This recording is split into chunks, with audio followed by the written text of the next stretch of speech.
Hello, everybody. Saturday night. Welcome to the pub. What's going on? How are you? Thank you for being here. I'm going to open up a pack of pre-rolls. I normally don't buy, but the deal was so good that I could not resist. Last Dance, good to see you. Everything sound okay? Comments on YouTube, just you, right? Yep. All right. Well, maybe some more people will show up. We have 6 as of right now, so thanks for being here, buddy. Hopefully we have an eventful night. Saturday, obviously, it's in the summer here, so a little tougher to carve out time for this sort of thing. I will do my best. There will be some that will happen on Fridays, so pay attention for sure. I'm going to open the door here, if you all don't mind. I'll be right here, not going anywhere. It'll be literally 2 seconds.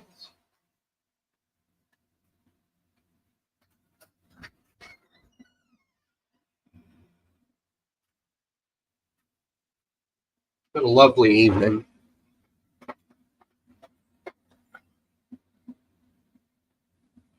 Hey, cup of tea. How are you?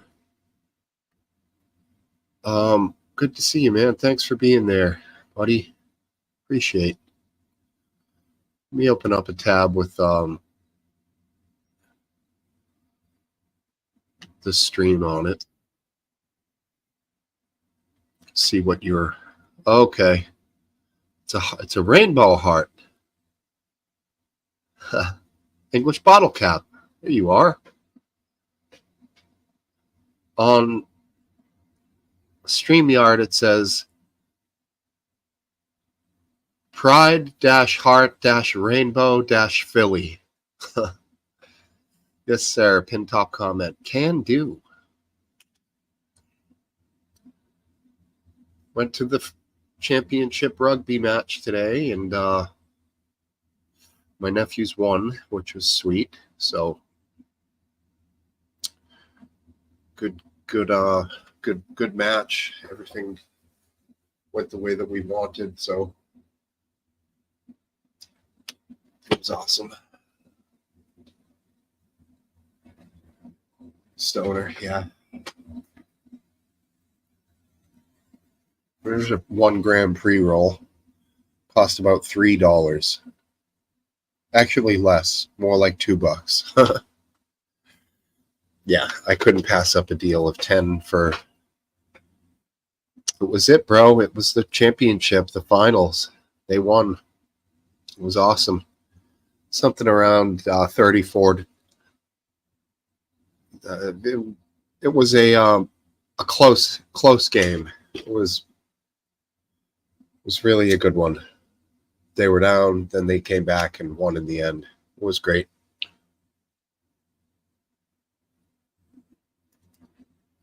Proud of him.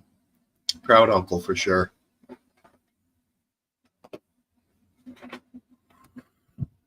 Negative, bro. No fentanyl for me. Don't touch this stuff. Just my beer for now. But I will be making some margaritas. I was thinking I would pound some beers first. Oh no, we're going to have this going. I'm going to have to silence this.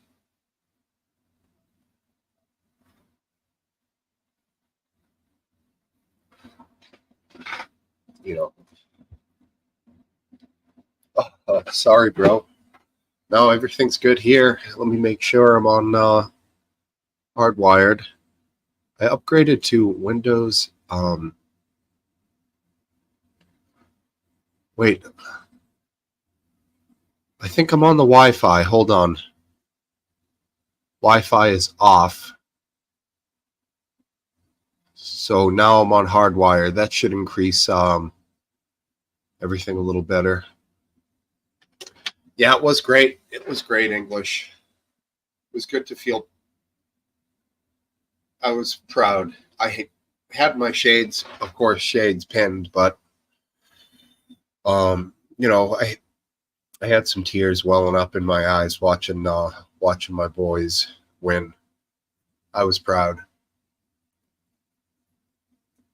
Having them run across the field, screaming and cheering with their teammates. It's a great scene, man. It's positive, and it was a good match. It wasn't very chippy. They were fairly polite to each other. It was great to come out ahead. Hey, RW, how you doing, man? So I did upgrade to, oh shit, mass shooting at Splash Pad in Rochester Hills, Michigan. Uh-oh. Anyone wants to dig a little on that and fill me in with some live breaking news, feel free. Wow. Splash Pad, Michigan. Johnny Grammaticus, welcome. Thanks for being here, dude. Hope you're well. Guy that I have caught up a few nights this week with was Scum TV Anticorp. Dude is just great. He did a song last night on his stream. He sang, I can't remember what it was, but he's got a really nice singing voice. Good guitar player. Check him out. Maybe he'll join us later. Probably not, but he's a good dude. All hail Scum. Does it seem further away? Ha! Ouch. So sorry for my ignorance, cup of tea, but I'm not sure what is it a particular tournament, the Euro tournament or something? Well, Scotland wouldn't be in it, I guess, because they're, I don't know what the realm of that game would exist in. These babies are nice for $2. Okay. So even after Brexit, they still let Scotland and England play. That's cool. Kind of silly with the sunburn I've got going here. Smoked one of these at the beach the other day. It was quite nice. The Euro's nice.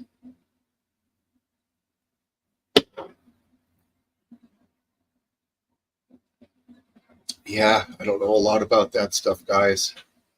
One time, every 4 years or whatever it is, I think it's 4. I do enjoy the World Cup. Great stuff there. So I don't know, when is the next one? I don't feel like Google searching. It's been a long week. I actually worked today, and then went to the rugby game straight from work. And I'm fixing to do some drinking. I got a cold, which developed into allergies. God, probably had COVID again. Who knows? You'll probably hear it in my voice. There's RW.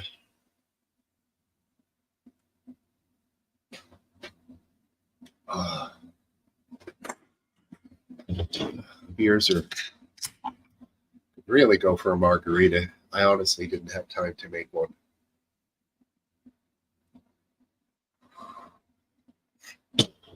I've been doing this pub for so long, starting at 7:30.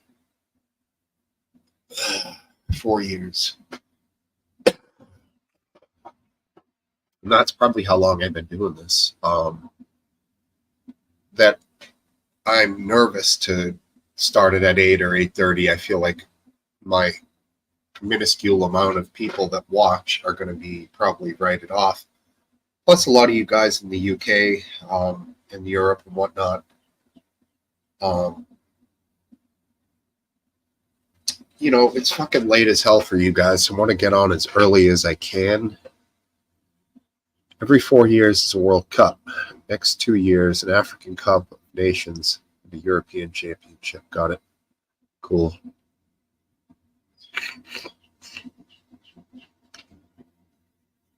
I don't know what the Nexus crowd would be like, bro, to tell you the truth. Some of the people we chatted with the other night were fairly mellow. But, we'll give it some time. Maybe a little later. Mix it up. Throw it in there, RW. We might end up getting a full house here. We may not. I don't know. I heard you, RW, and Based Welshman did some... I don't know how you surf from live streams last Saturday or something. Because these are hard to find, in my experience, on YouTube. When you click the live button, you end up seeing a lot of gamers and a lot of, I don't know, fucking random shit, dude. It's not like it's all a bunch of dudes drinking and having fun, shooting the shit or whatever. Yeah, they are hard to find. YouTube does that on purpose, man.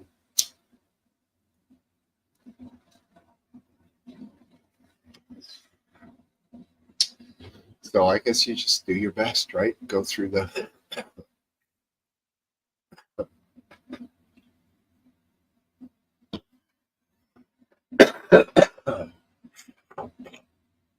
I could see that. Well, she got banned from the Jamaicans. That's funny. Yeah, she was a real cool woman, cup of tea. I was honored to have her on the pub here. That was a fun one. I got tanked. We can. He knows I do it every Saturday, so whatever. You can if you want. Drone's always welcome. For sure. Oh, cool. Just picked up a new subscriber. Welcome. I guess it's somebody UK. He's a UK guy. Just subscribed. Welcome. Welcome to the pub. That's cool. Got a sub. Thanks, man. Yeah. There he is. Tyrant Finder UK. Welcome. Yo. Glad to have you. Drone Tech's wife, yeah. She was great. Funny. Put Drone on the spot a little bit. And pretty much mid-conversation, I somewhat accidentally ended the stream. Yeah, sub, Tops. Give me a sub, man. Helps my ego. No, my exposure. Jesus, I can't breathe here. Yeah, I don't think you could even donate to me through YouTube, so they would never monetize a guy at my level, unfortunately. If you will excuse me for one moment, let me see if I can pull this off.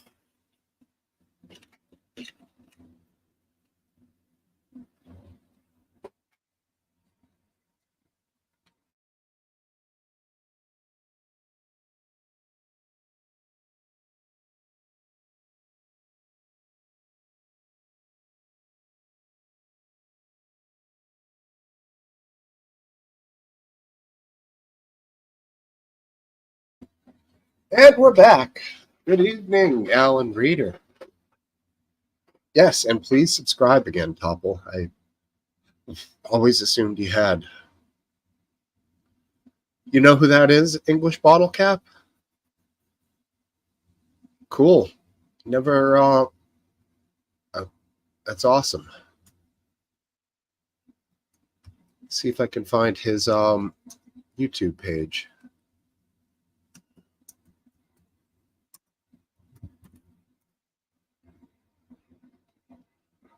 Oh, yeah. Almost 40,000 subs. Cool. Give him a sub. Tyrant Finder UK. Cool, man. Glad he showed up. That's great. bong intermission. No, it wasn't a bong. It was trying to clear out things a little. And that would be you, right? Last Dance, that types that in as me. Yeah. It's okay. I get freaked out. I'm like, I didn't write that. No, it's fine. Cool.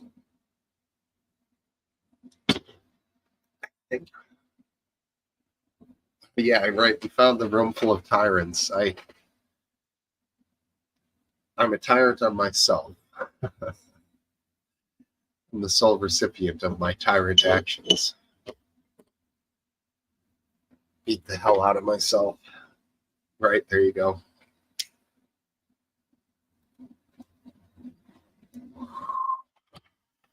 Yeah, my buddy gave me a nice folding liner lock Gerber knife for my birthday. And today I managed to cut my thumb with it, which was pretty stupid. It had opened in my pocket, and going to a high school rugby match, I was thinking to myself, I'm not going to bring a knife in. That would be, I don't know, maybe it's frowned upon. I could have just put it down in my pocket, not on the clip, but of course it had opened while I was working, and yeah, I put my thumb straight onto the blade. Kind of a bummer. Oh, yeah, you can't hide that being a joint. No one on earth would believe that that's anything but marijuana.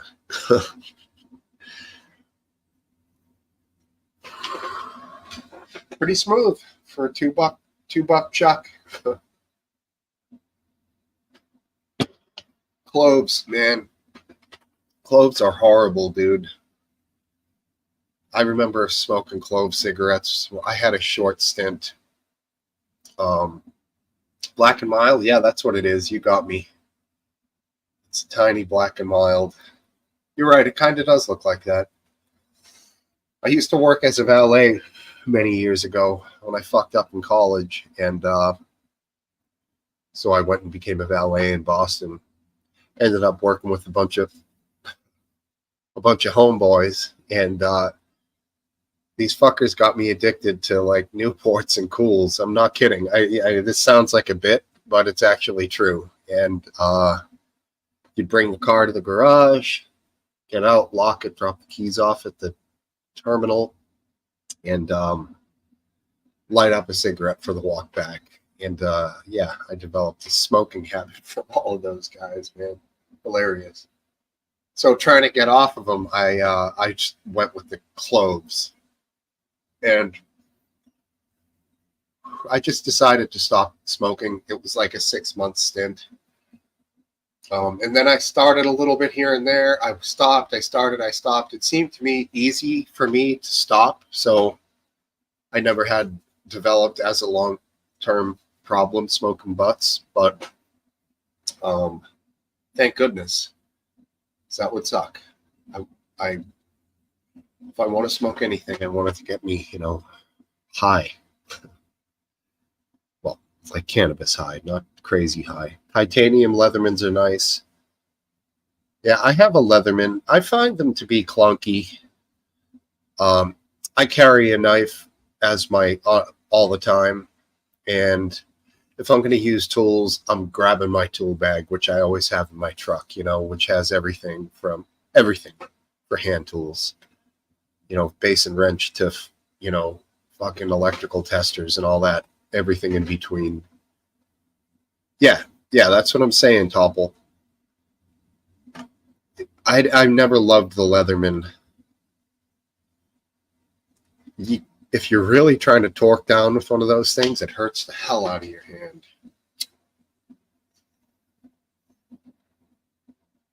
I have a K-bar. Where's my K-bar? Yeah, I got a K-bar. You can own a K-bar, I believe, right? You just can't carry them around. Yeah, you won't want to do that. Generally speaking, I know electricians will do it on occasion, but I don't like the idea of working on live stuff. So shouldn't really matter what you're using as a tool, in my humble opinion. Whatever. $100 right now. Yeah. Well, you can get a knockoff K-bar for about 50. A real K-bar. Oh, believe me, you can mess stuff up with the knockoff. It's not like if you are in the point where you need to use it and the knockoff is gonna like fall apart as you bear. You know, it's a knockoff. I'm fucked. Under 3-inch rule for a blade. Yeah. They make I can't remember what it's called. Maybe a kukri. The small hooked blade. Doug Markida, edged weapon specialist, uses one of them to fight with, and he'll use one in each hand on occasion. And this thing is short, probably under 3 inches. But if you know how to use the thing, you could nasty. Although that begs the question: if you're trying to achieve lethalness, you're not going to get to the organs with a knife like that. But he could obviously create massive amounts of blood loss if it came to that situation. It would be effective.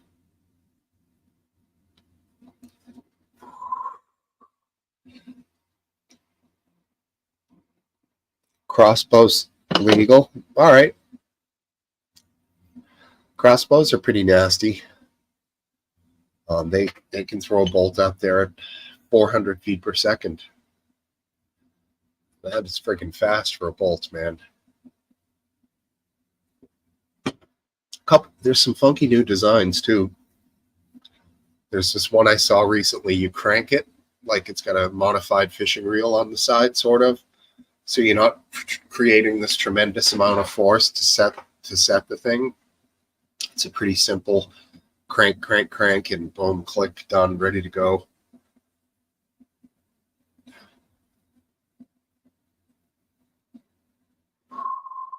Bolt, yes, bolt, B-O-L-T, yep.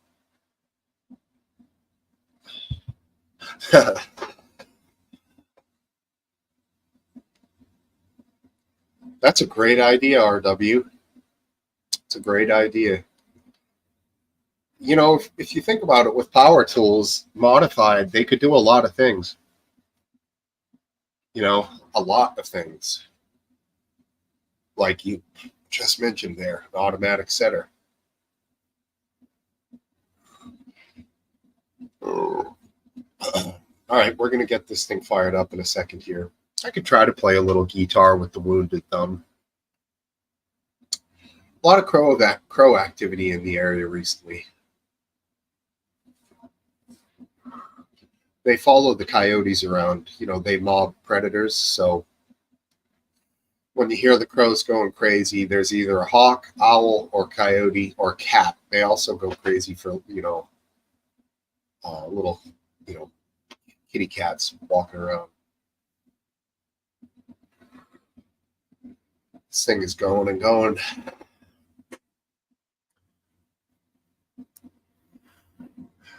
No, he never used the teeth on the fret. He uses the teeth on, and Jimi Hendrix did it first, on the strings. And I never got that. It never appealed to me. It's just an odd showmanship. Lighting the guitar on fire. I think he did that at the Monterey Music and Art or Rock Festival. I can't remember exactly what it was called, but that was cool, in a time where people were starting to destroy instruments. Hendrix, lighting it and then willing the fire to come up from the floor was a cool thing for sure. He did Wild Thing at that show, which was epic. And I know that version of Wild Thing is unbelievable.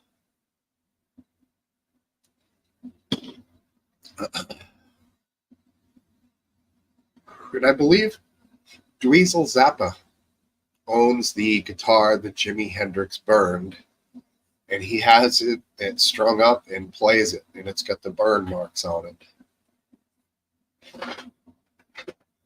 One of the all-time rarest of guitars. Although the black Strat that recorded the solo on Comfortably Numb by Pink Floyd, probably Roger Waters played it, I believe is the most expensive guitar ever sold. That sold not long ago. Beautiful guitar, way overpriced, although that is a good solo. Comfortably Numb, right? There's two solos. The second one is the more famous. This is really hard to hold a pick with this Band-Aid.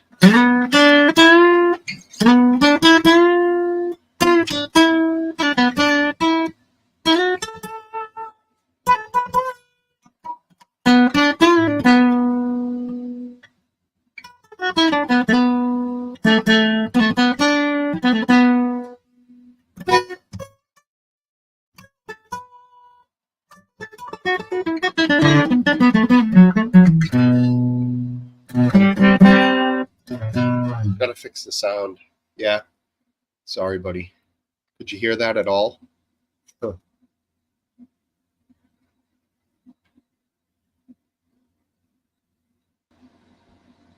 In fact, I should play that solo on the electric. Hendrix was a gifted guitarist.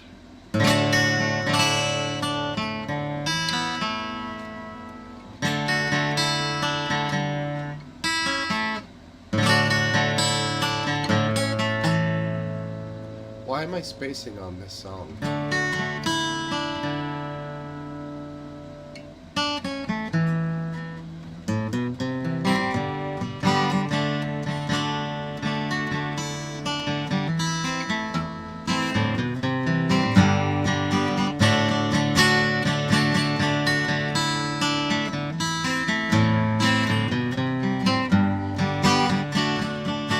Great tune. I think I've probably played that about 100 times on here.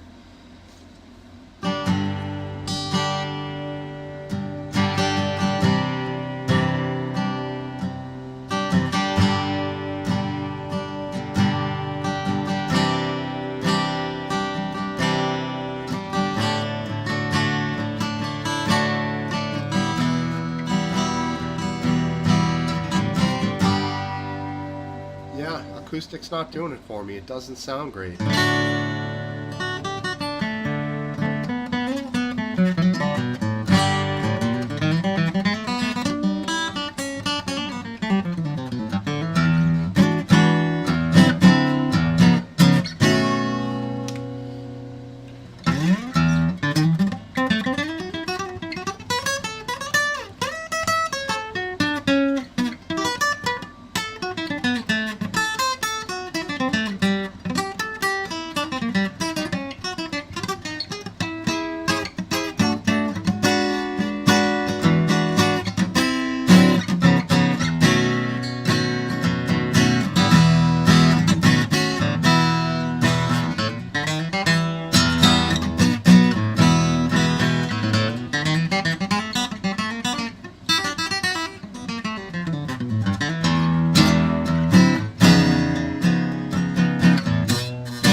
I can't play with this fucking stupid thing on my thumb. Goddamn shoulder. Alright, let's roll, fellas.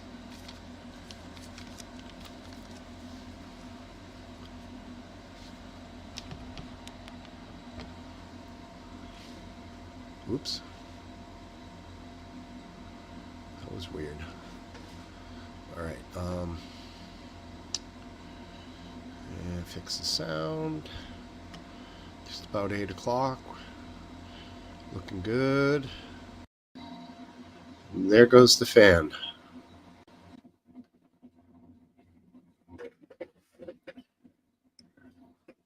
How are you? All right. Good evening, Smokesteve. Good evening to you, man. How's it going? It's going well. It's going well. You good to go? Everything good on your end? Yeah. I was in upstate New York for almost 2 weeks, staying at my girlfriend's sister's house. She has a house uh, that she bought up there that she occupies during the late spring and summer and early fall months. So about 6 months out of the year, she lives there, and then the other 6 months she lives back down in Texas where it's warmer. So she lives. It's a beautiful area she lives in. It's rural. Her neighbors are farmers. Sure. She out her back porch, is a farm, and so she watches the cows. There's a pasture where the cows go, and Sure. Yep. Lives on in a very hilly area, and she lives at the top of a hill, That's close nice. to the top, and so it's just a gorgeous view and nice and cool. So very enjoyable, very relaxing. She's got herself a nice little She gig does. carved out for herself traveling, and she lives in a nice spot in Texas too. I've never seen it. Of But, course, you wouldn't go near that state. I don't want my kind. Right. No. I mean, I can drive to upstate New York. I Sure. to drive to Texas. Yeah, it is nice. I worked up in Mirror Lake, Lake Placid area for some time, driving from Vermont over through This is not that far upstate. This is like near like Utica. Sure. The Finger Lakes. That's kind of. Yeah. You're in the mountains though, right? So it's. Yeah, I'd say they're not real tall mountains. They're like 1,000 feet, so it's not like. Sure. It's not like 3,000 feet, which would be what I would consider to be a decent mountain. Right. Now there was a rock climbing spot, the Gunks, I think it used to be called. Are you familiar with that? Very familiar. I've climbed it. Okay, cool. Funky looking, isn't it? It's like just these cliffs rise up out of the forest. Yeah. Beautiful spot. Very nice. Okay. Schwangunk Mountains. Yeah. My father-in-law lived in Hyde Park, which is basically just the other side of the Hudson from New Paltz and the Gunks there. Okay, cool. Hey, look at that. Plattsburgh. There you go, McGrandy. Yeah. I saw Fish at Plattsburgh at the Clifford Ball, probably 1996 or 7. What a show. Woo. Mama. Good stuff. There you are. What's going on, pal? Hey, RW. Schwangunk doesn't sound very beautiful as a name, but I have a feeling it's pretty beautiful in person. It is. Yeah, it's very nice. You know what it reminds me of? If you remember the closing sequence of scenes in The Last of the Mohicans when they're running along the cliffs and the fight between the two Indians, the suicide of the beautiful girl and her beautiful Indian boyfriend. You know that scene, right, Last Dance? No, I don't. It's the native Romeo and Juliet. It's a fabulous movie. I watch that scene all the time. Do you wear your sunglasses when you watch that one? No. Who was in that movie? Was that Daniel Day-Lewis? Correct. Okay. SNL made fun of it. I remember this particular SNL. There's a lot of running in this movie. It seems like they're always running. So the SNL skit, they're running the whole time with muskets. They're just. I mean, it was funny if you're familiar with the movie, but you guys obviously aren't. I've read the book. Does that count? Yeah, it does. It was cool. Kind of. Yeah, I didn't read the book, so I can't comment about it.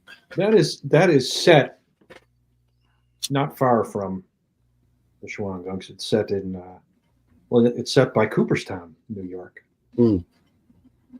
Cool. You're looking it up? No, I am not looking it up. You just remember that. Okay. Yes. Gotcha. I am looking at here.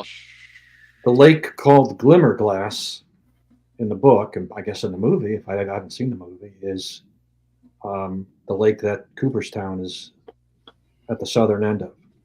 Gotcha. I never made it to Cooperstown. Okay. Yeah, I still want to go there just to see the Baseball Hall of Fame, but also to see anything on James Fenimore Cooper. Have you been Right. posting on any baseball tweets this week, Dance? No, I haven't. Oh, I did post one. I like to argue the rules. Where he got hit by it, or that He got hit by the pitch when he was bunting. Right. What was the argument, that he was inside the pocket? The argument was that there were two. One, that he was interfering with the catcher, and another is that he didn't intentionally get out of the way. He made no effort to get out of the way, even though it's obvious he got out. He tried his best to get out of the way. Right. I don't think the first argument has any weight because it doesn't look like he was impeding on the catcher. No. But yeah, I got into a conversation about cricket the last week, and I was surprised how many people. I was just making a joke, but there's a lot of British guys in the chat, and they talked about cricket for a long time. Yeah. USA just beat Pakistan. That's what they're talking about. Apparently, that's big news. That's like a major upset. That's like a impossibility, apparently. RW, well, what do they call it where the cricket match takes place? They call it a word, I think. What that field is called? Don't they call it the pitch? The pitch is that rectangular strip, I believe, that they run back and forth on. Yeah. Okay. I could be wrong though. I honestly don't know much about that sport. Yeah, I know what I know from John Boy Media because he's a I keep saying rugby cricket fan, and yeah, couple things with baseball. I saw one of a guy at bat. He checks his swing. The pitch hits the bat. The ump called it a passed ball. The runner from third scored. You can't reverse the play. And then you watch it in slow motion, and the fucking ball bounces off of the bat and ricochets to the side of the catcher. I mean, that is a pretty horrendously bad call. And also, I guess, did they get rid of Angel Hernandez, the world's worst umpire? He retired. Wow, there's a title. He retired, immediately. So he retired, in the middle of the season. So literally, he just couldn't. Or was he corrupt? Or was he like? How did he get that title? I wouldn't call him a terrible umpire. I would say he was in the bottom of the MLB umpires. But even the worst MLB umpire is an excellent umpire. Yeah, and we have the benefit of slow motion and instant replay, which they do somewhat now, but a lot of stuff can't be reversed. Joe West was pretty bad. Joe West, a lot of umpires are known. Umpires tend to be known for the calls they miss, right? And sometimes they miss doozies. Yeah, was it Joe West who missed that perfect game? No, that was can't remember his name, but it wasn't Joe West. I feel like it was a South American name on the umpire. Angel, maybe, or something like that. Oh, I could picture his face, but I can't remember his name. Yeah, that was bad. That was a bad one. The pitcher was... what was it, the pitcher I'm thinking of? Galarraga? Somebody Galarraga. Yeah, right. Yeah, it's a tough job. Generally, you're never going to know of a good referee anyways. You only know the bad ones. So right. I don't know anyone's, guys. I mean, football, everyone knew Ed Hockley, right? Because he was jacked. But yep. I can't say I know more than 2 or 3 from baseball and 1 from football. It's just, maybe. But I do think football, as of now, they're not full-time employees. Hard to believe, isn't it? Right. Because the league is so valuable. Each individual game is worth, I don't know, what would you say, 50 million probably, and Way more. more than that in revenue. Who knows? It's just Wow. a phenomenal amount of money. And paying a full-time ref, that would be a drop in the bucket. Right. So what is the thought behind that? Well, they only work 1 day a week. I don't know what the thought behind it is. Well, so do the. Well, I guess they practice all week. I don't know. That's interesting. I do want to say thanks real quick, Steve, for coming to the weekly dig. Sure. It's incredibly hard to get people interested in an open conversation like we have here. So I have a little bit of withdrawal from not having it last week. I'm doing okay, but I'm glad to be back. It's good to be able to have a conversation with people in a non-toxic environment. It's rarer than you think. Well, it's starting out here, non-toxic, but sometimes it gets pretty toxic here. Not all. I mean, the group is there's so many people in the group that seem to have their head on straight that even if toxicity comes into it, it doesn't go chaotic. Yeah. Well, but I welcome all of it. I mean, it's fine. I don't care. It's just interesting to try and create it again somewhere else. It's sure difficult. That was fun. And 7's tough for me. So that's why I showed up at 8:30, and I know you were kind of tailing off at that point. So right, I'm happy to push it closer to 8. It seems like people on Discord never sleep anyway, so it doesn't matter to them, just if they're interested or not. Yeah, there was like some people who were just sitting there, not speaking, but I guess present. I don't know. I'm still trying to understand artificial intelligence and bots in the different platforms. There's something I did want to bring up tonight. Welcomely, just real quick. When you look at YouTube videos, especially shorts, and when you look at Facebook posts, the comments that you see on these videos, there's no way that those are human beings. It's like a clone hive of bots that post. I can believe it. I don't know why, but for algorithm. So, like, I guess if you get on the list and you pay, you can have 1,000 bots comment every time you post something, and it pushes you super high up the list or something. That's my only guess. So this is the person streaming or broadcasting that has got paid for these. It's not a live stream. I haven't seen that yet, but it's a post of some sort. But yeah, that's my guess. Anyway, Lee, welcome. Lee's in and out. He's got connectivity problems. Hello. There he is. Can you hear me now? Oh, hello there, buddy. my American cousins. How are you?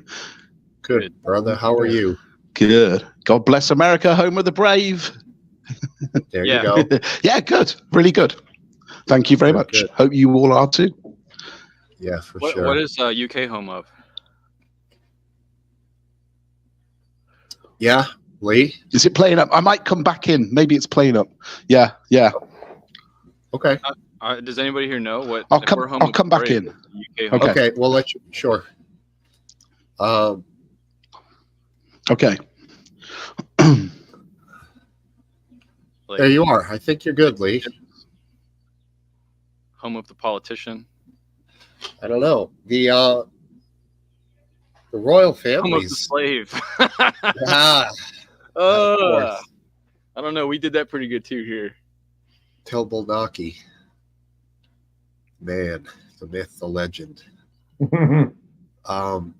Yeah, I've been watching the royal thing. It's so bizarre. I don't get it. Yeah, Just all royals, the royal family. What are they even doing right now? I have no idea. It's one bloodline of people that it's born, die. They just shovel money at these people. That's it. That's the country. Sounds just like a rough life, man. And they're not happy. They're constantly bitching. It's weird. I guess maybe they can justify it by saying tourist dollars. There are people who go to the UK to see Buckingham Palace, to the royals. Did you say tourist dollars? Yes. Yeah. Okay, I can see that. I like it because it's history that is still being written. I mean, it is It's sort of a- like a historical documentary, but it doesn't seem as real anymore. I mean, where would we be? And I mean, we, the U.S., not just the U.K., without Henry VIII. I I don't, don't know. Where do you think we would be? What was his reign of rule time? 1997 to God damn, I don't know. 1500s, 1600s. I was don't off. know. I was off. What? Where do you think we would be, Dance? I have no idea. I'm not good on that. I don't know. I don't know where we would be. But the history of England, or at least the modern history. By modern, I mean since the 1300s. Or maybe you want to start at 1066. I don't know. Agincourt. Yeah, right? It's the Battle of Agincourt. I think I was thinking of the Battle of Hastings, but yeah, I mean it's about the monarchy and any legal innovations happened because the monarchy gave in and ceded power by threat because they felt they had to or needed to, but still it's fascinating. Yeah. Battle of Agincourt was 1415. Okay. So the early Middle Ages or the Dark Ages is late 5th to the 10th century. So what year number is that? 500 to 1000? The 10th century would be 999 would be the end. So the historical figures and kings you're talking about are hundreds of years after this time period. Well, 1066 is the Battle of Hastings, when I think some people date the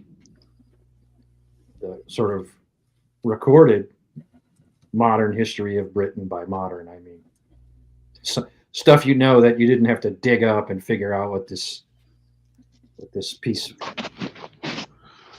It's pottery not like an meant. archaeological dig. It's like just in the library. Yeah. Yeah, that was with it. Between the Normans and the Anglos. Right. The Norman French army. Yep. The Normans won. Like brutally. I don't think they played touch football back in 1066. Say, "Go home, peasant." Yeah, you are vanquished. We shall now have tea together. Right. They had iron, right? So their swords would have been pretty good. Yeah. And spears, and they would iron and pole axes and stuff like that in the pictures. They would have had arrows with iron tips. They would have been pretty deadly, I would think. I mean, Bronze Age, I don't know when would that have been? The Bronze Age? Yeah, way before then. I'll find out for you right now. 3300 to 1200 BC. Okay. There you go. So that's interesting. That's all they could smelt and forge was bronze because of its lower melting temperature, I guess. Well, my understanding is that bronze, being a mixture of two different metals, was actually the most advanced metal that they knew of at the time, right? Was it because they didn't know that iron was an option, or could they not just not melt it? Honestly, I don't know. Yeah, it is an alloy. Tin. It's copper and tin. Yeah. So which is better, copper or bronze? Bronze. Or brass, sorry. I don't know about bronze. You're thinking, were you talking about brass or? I don't know. Man, I'm talking right out of the keister. When was the Brass Age? I don't remember that. The Brass Age is current. Now that says brass knuckles. This visitor down there says BW Last Dance. No, he showed his face, and he showed his inside his left. Trusty sidekick. Okay. Trigger's in the house. What's up, buddy? Okay. How you doing, What are you Chase? trying to throw me off with the BW? Hey, Welchie. No, it's my old phone. Even in RW, it's my other phone. It is. I got the one BW and the one base valve. I got you. No worries, bud. How You're are not going to you? get banned from this stream, so you're good to go.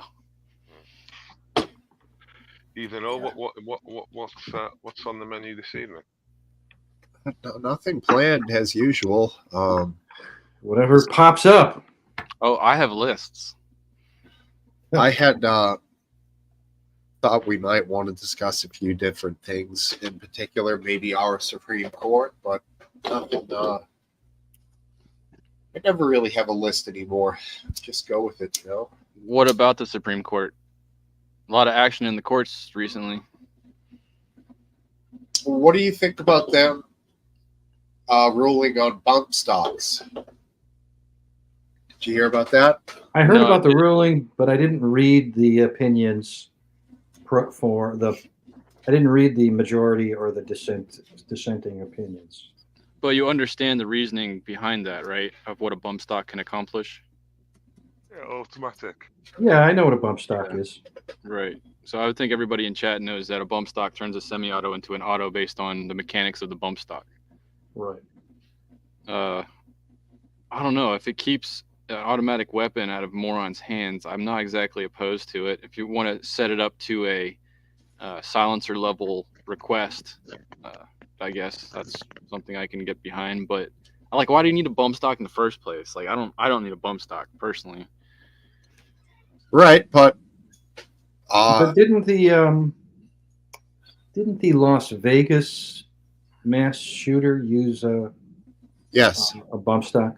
The guy Yes. that was set up in the window, yes. Yeah. I thought he had a legit machine gun. No, he Yeah, had bump stocks. He had bump stocks. He definitely Really? had bump stocks. Yeah, Uh-huh. And how do they work? It's just the mechanical. As the gun fires into your shoulder, it pushes it forward back into your finger. So you just hold your Right. finger still, and it becomes basically an automatic. Okay. It's like I don't see how you can be very accurate with that, but I was just gonna say I don't see how the spray and pray thing, that Las Vegas thing. I'm sure he did a bit of that, but I mean, he had about 30 guns with him, didn't he, at the time? They say. Yeah, he did. No, we got. that's a matrix-sized bags of guns.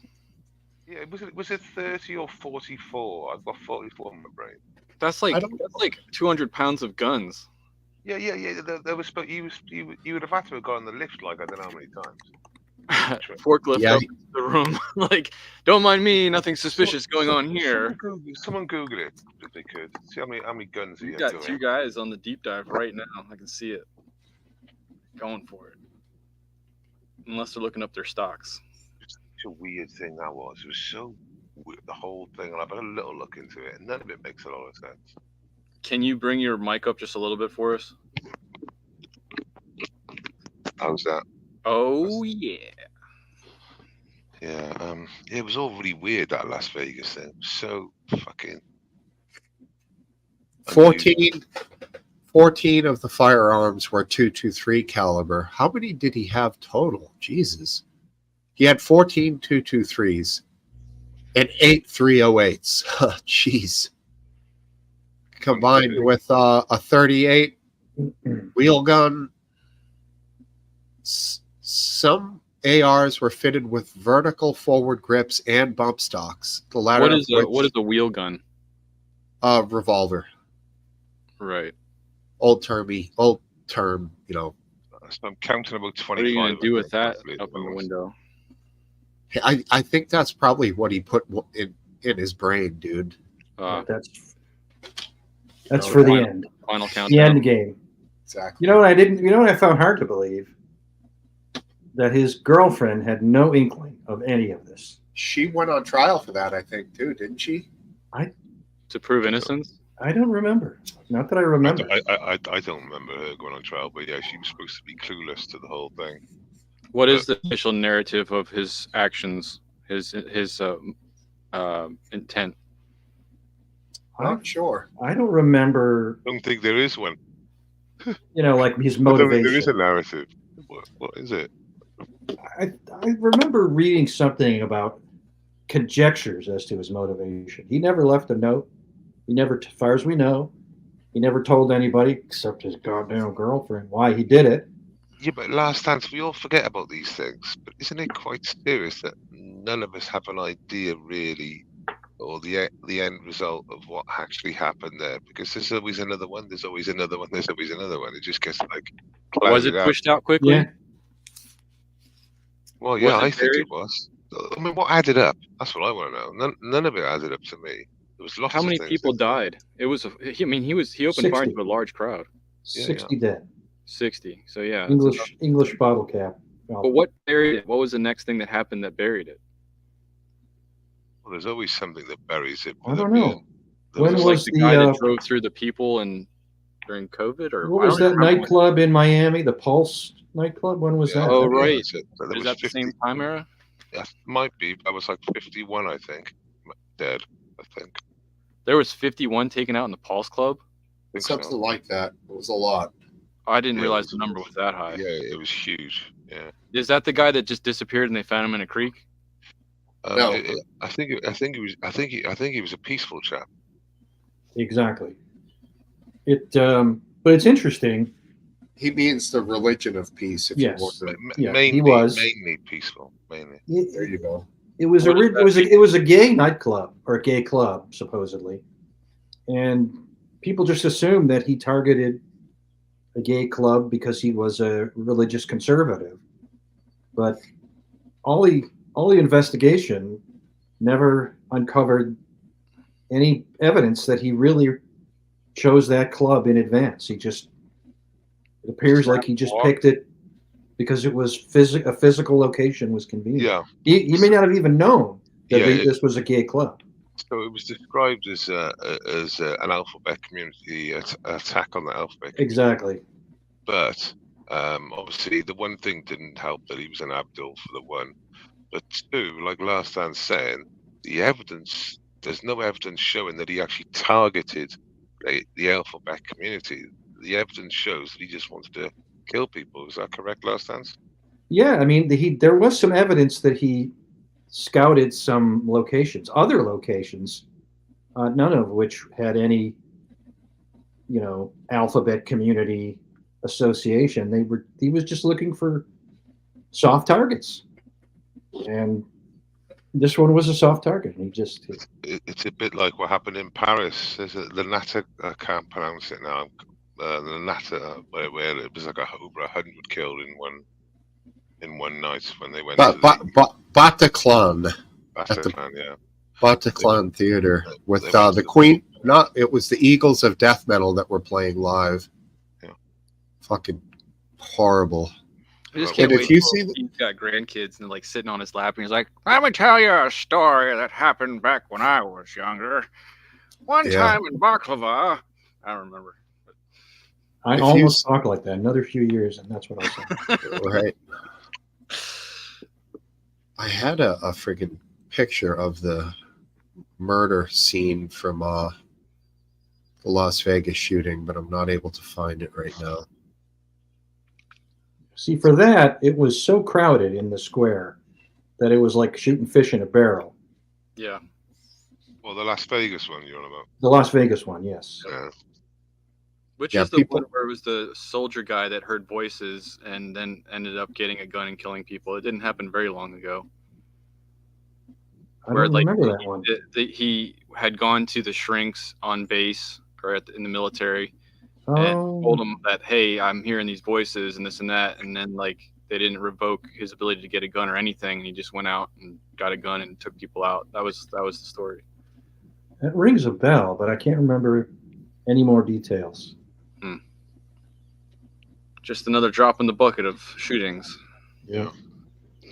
Shoot, I had missed McGrandy. I kind of hopefully he comes back. Sorry, McGrand. The Fort Lauderdale attack. Remember that one? Oh yeah. How long ago? You're right, Welshie. Good evening. Good evening, Lee. And that was another really scary, weird attack. The Fort Lauderdale one. When was that? It was a long time ago now. In the scale of maybe 15 years ago or something. Wow. There's a lot of blood, a lot of dead bodies. It was really weird. Whole thing again.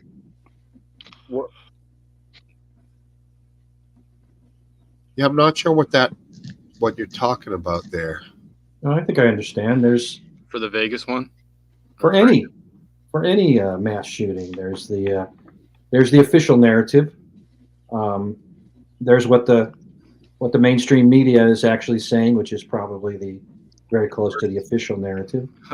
The worst. There's what people in general think. You can call that the popular narrative. And then there's the conspiracy narrative, which is What sort of is definitely not going to be the official narrative. So yeah, right. So the Fort Lauderdale was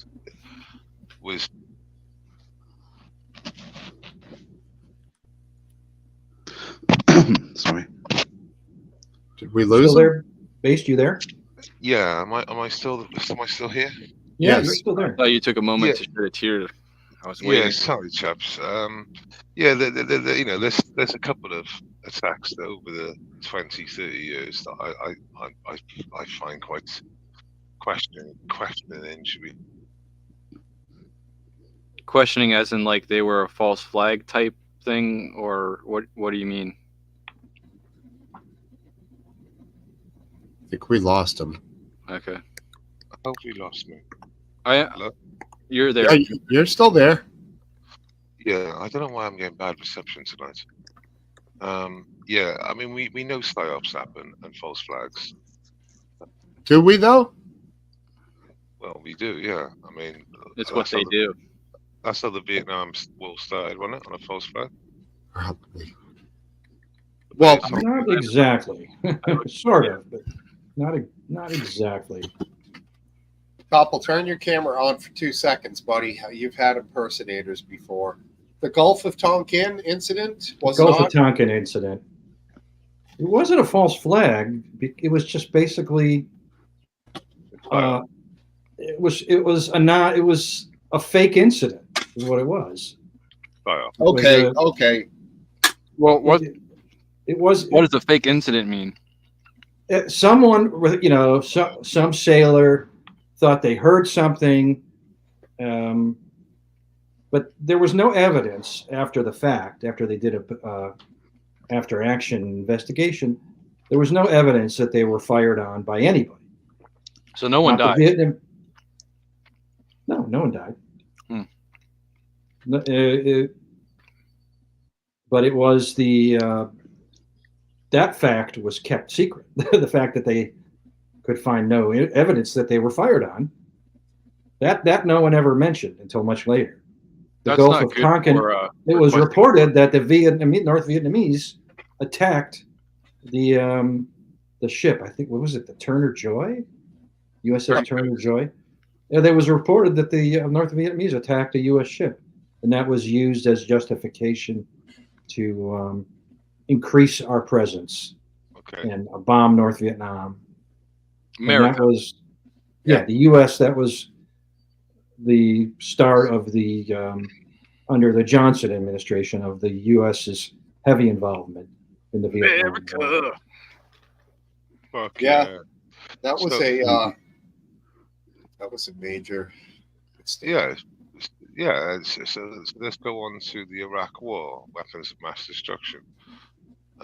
Yeah, I mean that's not what I would call a false flag. All right, let me grab A some. false beers. flag is a real attack that's conducted by yourself against yourself. Okay. Did we go to war on a lie? That's the next question. Oh, absolutely. There we go. So Yeah, 100%. they lied to us, and in the process of lying to us, thousands of American servicemen died, and they might not have died during the war, Did the UK get involved at all? Nope. the Civil War. Oh, yeah. Of course we got involved. Of course we got involved. You know, In the Vietnam they're War? both war criminals. Blair and Bush are both war criminals. Oh, you're talking about the Iraq War.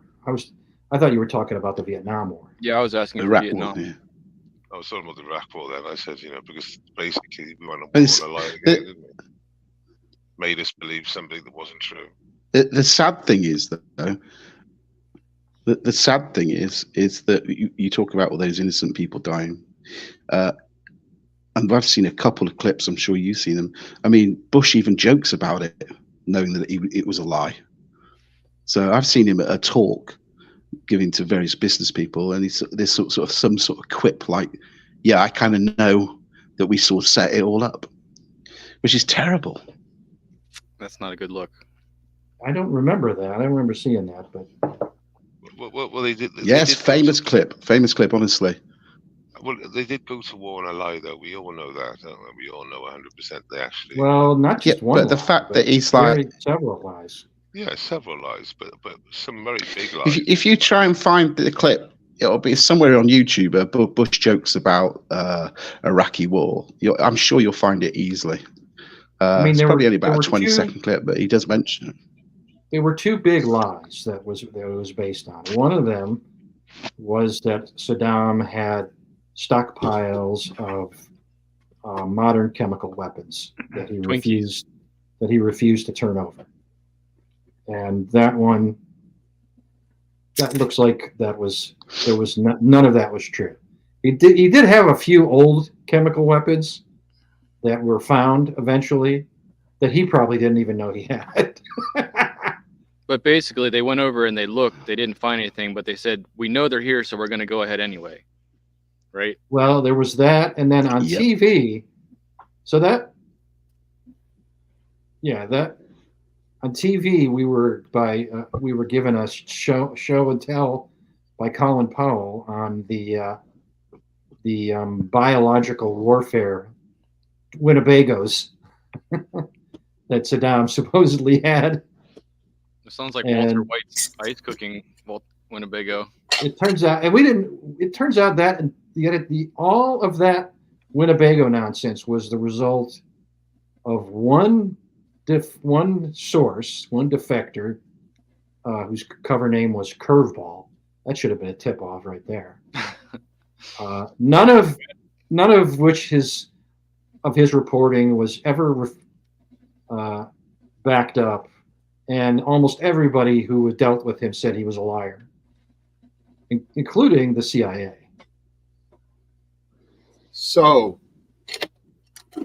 but I think the other big problem you had was the fact that 9/11's happened. The homeland's been attacked. It's it's the most powerful country in the world, and someone's got to pay for it.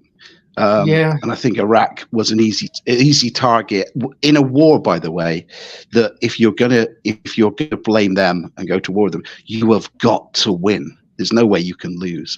Now, you'd already bombed the shit out of them just a few years before anyway. So I think Iraq was set up. It was an easy target, and it pleased the masses because Bush would have looked weak, America would have looked weak, and unfortunately they copped it, and quite rightly, all on a lie. Well, I think you are correct, and what you're talking about is the mindset of the nation, the fact that somebody needed to pay. That was what the masses in America felt like, and that was sort of an easy reservoir of rage and hate to tap into for Bush and Cheney. because let's face it, they're not going to attack Pakistan and Saudi Arabia, even though those two countries had a shitload more to do with actual 9/11, in my opinion, than Iraq. Especially Saudi Arabia. Yeah. For sure, man. But, we ain't going there. Just act like everything's fine with them and then go after the weak guys, Top league's so full of shit, man. Yep. Is that you, Tom? Are you waiting in the green room to join us, T215? His avatar is there. I'm not sure if he's active or not. You could try popping him on and see if he's just like clean in your pool and get on camera, bro. Like a little confirmation first. So Chris in the chat. Hey, Stevie, just while we're waiting for that, Steve. Just to rewind right back to the beginning of the show. You were mentioning Jimi Hendrix. Yeah. Do you know of a guy called Eddie Hazel? I know the name. Yes. Not much more than Check that, check though. him check him out. Really good friends with Jimmy. And when Jimmy was going through hard times, Eddie was there and was like, "Hey, why don't you try this lick? Why don't you try this tune or whatever?" And it's well documented that like Jimmy sort of sometimes depended on him. But he's Cool. an amazing guitar. You'll find lots of his music. I don't think he really sings. He's a guitar player, but my God, he's amazing. So even some interviews are like, was Eddie better than Jimmy? There's a bit of a debate sometimes, but he's worth checking out. He's an amazing guitarist. Cool. I will. Just thought I'd throw that in for you. Definitely. Eddie Hazel, worth looking up. Okay, Let's throw him in my YouTube feed. So Tyrant Finder in the chat has just put down Dr. David Kelly. He apparently committed suicide. Now he was the weapon inspector, and basically, should we say, if I remember rightly, he was found in a field with his wrist split, I believe. But of all Yikes. accounts, according to a paramedic of 17 years experience, they'd never come across a cleaner suicide scene, because there was no blood, and obviously this person had been a paramedic for 17 years and would have seen a scene many times. And yeah, it's pretty well accepted in the UK that Dr. David Kelly was taken out by the security service. What did he have? What could he have possibly told anybody? So someone will have to in the chat. It was either that his report. It had information that there was. Is this the guy to do with Tony Blair and the justification of war? That's what bottle cap Is that right, Welshie? That's the doctor I'm thinking. Yeah. Yeah. And We're talking about he we're was talking about able the to Iraq prove. War. Yeah, so he was able to prove that that they had Mike's no too weapons of low. mass destruction, basically. What's that, mate? Mine. Your mic is really low, so you're getting talked over. That's what's happening, is it? I can't fucking do nothing about it. Yeah. All Yeah, right, so sorry, this man. guy, he was kind of able to prove that there were no weapons of mass destruction, and even if there were, there was huge doubt over it, which was not in line with what the English government wanted. And furthermore, they'd put him into place really to play along with them, and it kind of backfired because he's like, I'm not sure there are weapons of mass destruction. And like Welshie said, he was I think it was in a wooded area, but the laugh was that he had with him an apple and a blunt penknife, and yet he'd managed to slit his wrists, apparently. So there was a lot of suspicion around that. Was he Yes. talking poorly about Hillary Clinton and Boeing by chance? No, but he was what under he was immense saying- pressure. He was under what he was- immense pressure to follow the I government's cannot, opinion, Steve, which was Steve. we needed to go to war. Steve. Yes, you- yes. Steve, either you turn me up or I gotta go, because I'm speaking and people are just over talking me and I can't even speak. Sure. So either you turn me up or I gotta go because I can't deal with it. No problem. Let's see your mic settings. Well, you're maxed out right now. Can you hear me now? Yes. Yeah, so basically it is Yeah, good. if I remember rightly in the report, that the report he was going to write wouldn't have been the correct report.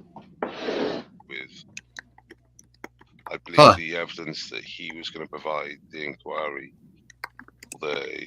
he was the weapons expert. What he was going to say, I think, I might be wrong, but I believe that's what got him killed. Is that he wasn't going to put down the information they wanted, and they knew it. So who would have killed him? Security forces. MI5 deals with domestic, and MI6 is international. So would that be Yeah, like, I MI5, mean, yeah. from an American standpoint, like, if Hollywood, would that be what James Bond was? Well, yeah, but the Americans are definitely involved. I mean, they're involved in everything. Damn So straight we are. sort of like your version of the CIA, I guess. I mean, I find it hard to believe that a government agency would do that. It seems so brazen. No? Okay, but just for your own sake, just put in Dr. David Kelly's death, or just and see what comes up. Just see what comes up in your search. Sure. So,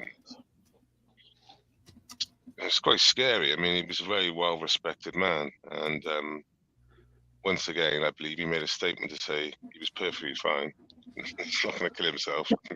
Within a couple of days, he was dead in a field with no blood. Maybe it was a chupacabra. Yeah, because weren't they touting the story that he was suffering from severe depression, which just wasn't the case? Yeah, I mean, it says basically he gave evidence on July 15th and was found dead 2 days later. Official death records, death by suicide, speculation that he may have been the unwilling fall guy for political spin doctors of Tony Blair, and that whatever else he could have exposed was taken with him to the grave. There we go. Interesting. And that's Yeah. just like a simple search, and you've literally spelled out basically what everyone thinks. Yeah, and I mean, even Wikipedia has a page called The Strange Death of David Kelly, which is based on a book. Okay, yeah. So this is a common subject. There's books written about it. You're not obviously the only one to think this way, Welshman. A couple of people in the chat. It's a bit like your Kennedy, you know? It's your Kennedy sort of Yeah. setup. Yeah. Well, we talked about this recently. Yeah. I do think, in the end, the most likely culprit is Oswald. But yeah, it's a dicey situation for sure. There's always been rumors that the driver shot him, or someone in the front seat had a gun. Yeah, I've seen the driver's theory. He was the third shooter or something. Apparently, like, Kennedy got shot by a whole bunch of bullets. Yeah, he was the Patsy Osmond, wasn't he? There's also the idea that there were other videos that seemed to be taken by the Secret Service or by whoever government entity was there that day. Other people filmed it, and those videos have never come out. There's also a tree in the background, which somewhat appears to be floating, which some people say in the Zapruder film, which leads to speculation about that video being edited or doctored in some way. But I know you Last Dance think all this is complete horse doo-doo. It's fair play for Cuba, one-man deal. That's it. Russian wife. He was in Mexico City in the weeks prior to trying to defect to the Cuban embassy. They didn't want him. He tried to defect to Russia. They didn't want him. I mean, so I guess in his disillusion of communism, he thought his best move was to off the Prez at the time. Pretty wild. And no theories that he's still alive with Elvis and Hitler in the Arctic or anything, right? I haven't heard that one at least. Probably a few theories, but not that I'm aware of. Oh, okay. You start thinking about it, you just go down the rabbit hole. What about the bullet that wound up randomly sitting on a gurney at the hospital? I'll tell you what, he reloaded that gun quite quick, though, didn't he? According to the official narrative, now stands. It was possible. There have been decent shooters who could pull it off. The rifle was a piece of crap, but it was only something like 200 feet, so a pretty easy shot. With the moving target and the accuracy, wow, okay. Yeah, I mean, iron sights probably too. Baller. It had glass. Okay. He ordered it in a catalog. It was an Italian surplus Mannlicher Carcano or Carsano rifle. I think it was in 6.5 rifle millimeter, which is, though it sounds small, it's a fast round, obviously. Yeah, I mean, $15 he ordered that thing, or $30, some ridiculous. The scopes alone now are like $300 to $500. Yeah, crazy, huh? That's crazy. I'm curious if across the Hey, pond what? there's any. Go ahead. No, go on, RW. It's fine. Go on. So we had some spray painting go on some federal statues recently.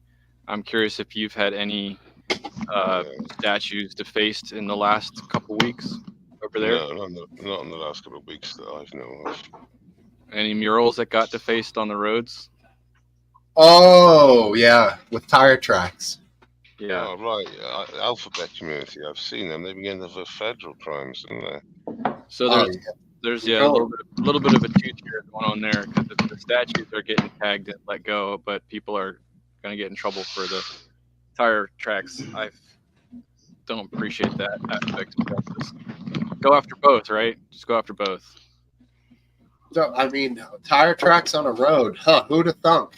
Yeah. Crazy. It's easier to do it on the walls, right? Burn out on the side of the building. Yeah. I mean, I don't know. I love the video of the horses. They're cops on horses walking down a road, and the horses the won't UK. walk across the fucking whacked out colors. They have to walk on the sidewalk to get around it. Okay, Steve. They know. Steve, they've sorted it. They've sorted the problem out now. That was a UK clip. It was very funny, like you said. The one Hilarious. walked around it. The one like forced his way through it. They were not happy. They were not happy, and everyone was laughing. Everyone was going, "Oh, they don't write the alphabet really." Yeah. But they've now in their training centre, because you know how virtuous and bullshit they are. I think they put it on one of their social medias. They said, "Oh, recently there was a problem with the bright colours with our horses, but at our new training centre with our new freshly painted LGB triple plus, or with some sort of trans bullshit and some other degeneracy, and look now, Oh we're my training God. them- we're training them with these zebra crossings in mind." You know, they're actually now visiting them in training rather than on the road, so they don't get spooked. I couldn't believe it. I was like, Jesus oh Christ. my God. But that's the reality. It's crazy. Yeah. Hey, I mean, Welshie, on this side of the pond, Welshie, which I got to tell you, I'm absolutely so pleased about. Do you think Macron's going to shot himself in the foot? Because I really think he has. I think he's going to be finished. Okay, so I'll break this down. I've looked into this a little bit. So recently, just for the Americans, there's been EU elections, and throughout the whole of the EU, popularist parties, or as the media like to call far right, have been winning like 2/3 of the seats. So, what is the word you're saying? Popularist? Yeah, popularist, which What the fuck does that word mean? Popularist. yeah. So I think the definition is basically just popular, basically, and right leaning. But yeah, they like to call them far right in the media. But the reality is that he's having he's not having prime minister elections. He's having parliamentary elections. Now, the problems it causes there is that Macron still stays in power till 2027. He's thrown down a general election there, though, hasn't he? So, to try and combat what's happened in the European elections. So has Macron just called for some kind of a snap election, like a quick? He sort of played 3D chess, but the gamble is, if they win, he's still staying in. He's still staying in. He is until 2027. It's not. Yeah, but the thing with that.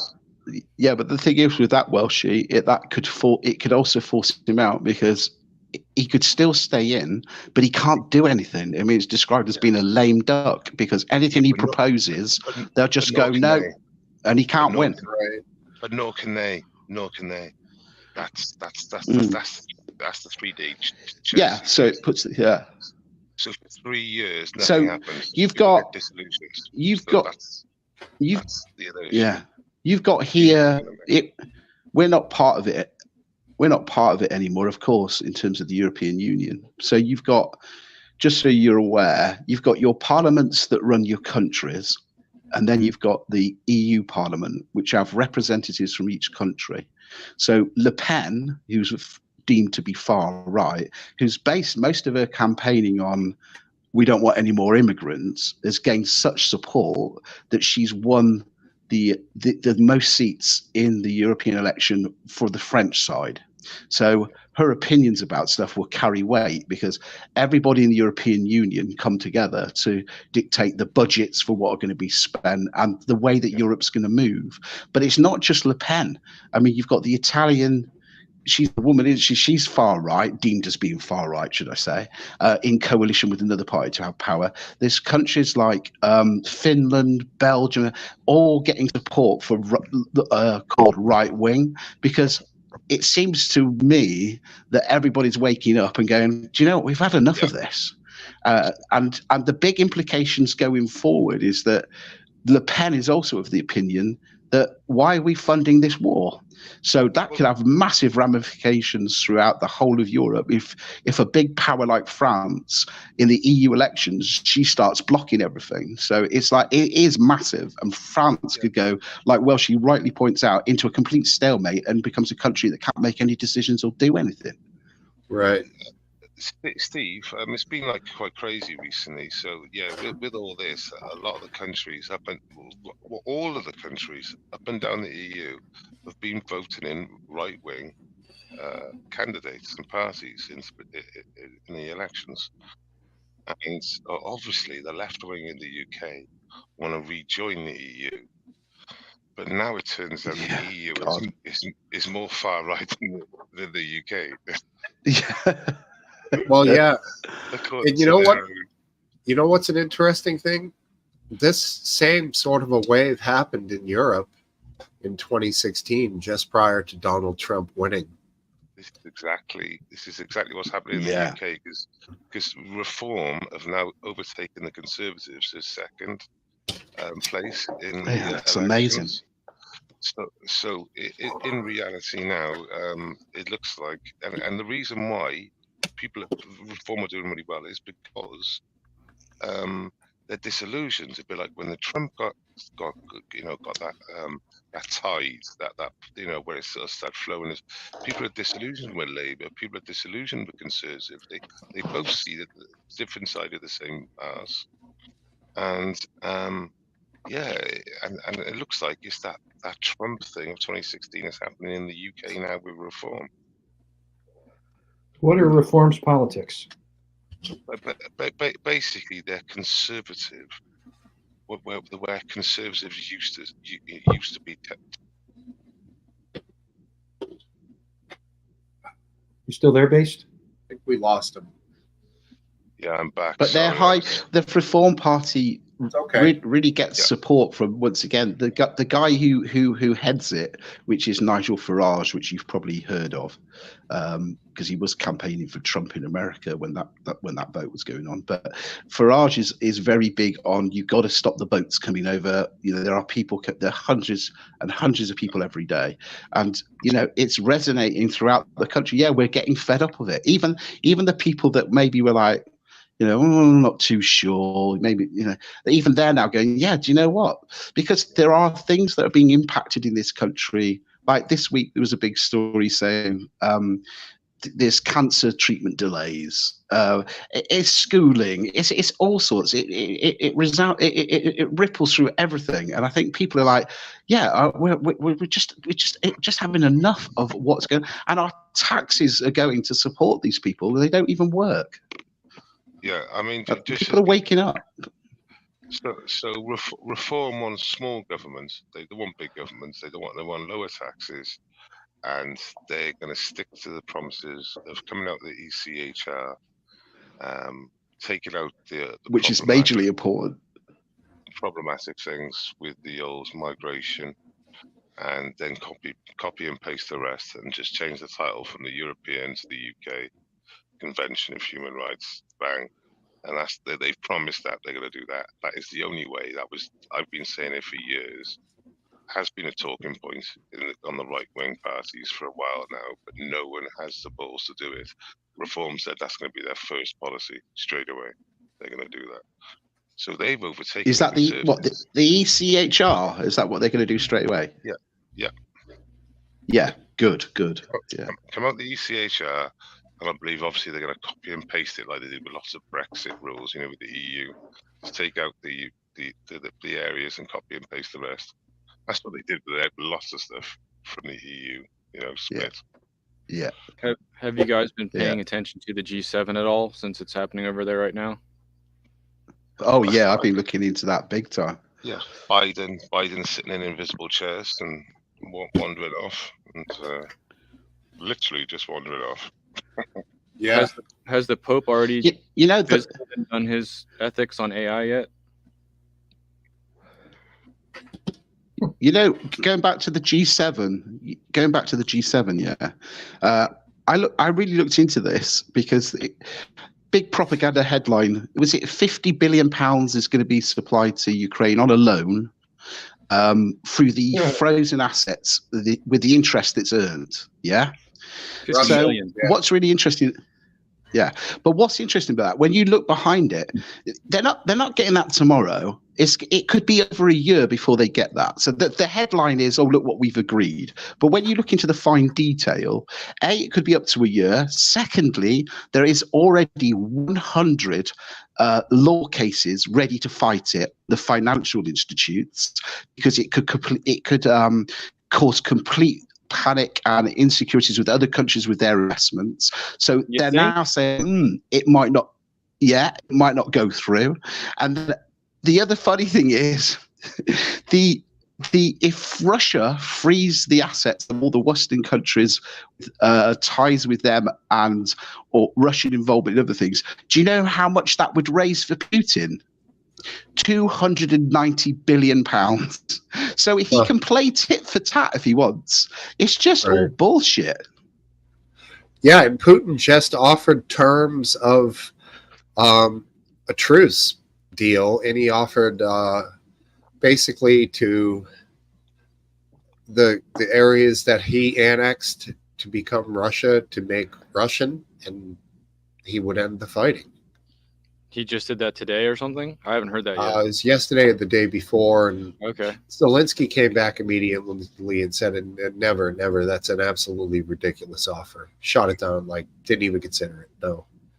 America's floating us. We're good, boys. Let's keep it going for a while. We're not floating them troops, and that's what they're running short of. Yep. We better not. Yeah, big time. I would tell my family members in the armed services to commit whatever AWOL, insubordination, and not go, dereliction of duty, because that's a fucking bullshit war. Nobody should be sent to that war, in my opinion. which is worse, the brig or the meat grinder? Yeah, stay alive in the brig, man. Yeah, that's rough. That shit. Yeah. I was just curious if the politics got a little bit more exciting over in the Europe since the G7's happening right now, because they are throwing around propaganda like that $50 million asset freeze being given to Ukraine. That's all I've really paid attention 50 to. billion. Yeah, 50 billion. Yeah. 50 billion. Sorry. Sheesh. Yeah. Sorry, my zeros were off. Yeah, That's right. That's not a problem. Just remember that. Power 10. Sorry. The highest Powerball was something like 1.5 billion, which is like 1/40th of the amount of money we're talking about funding a war. So yeah, just win Powerball. They don't actually get all that money, do they? They lose about 42%. That's crazy. You won some of this. Yeah, you get about 750 billion. So you'd be all set.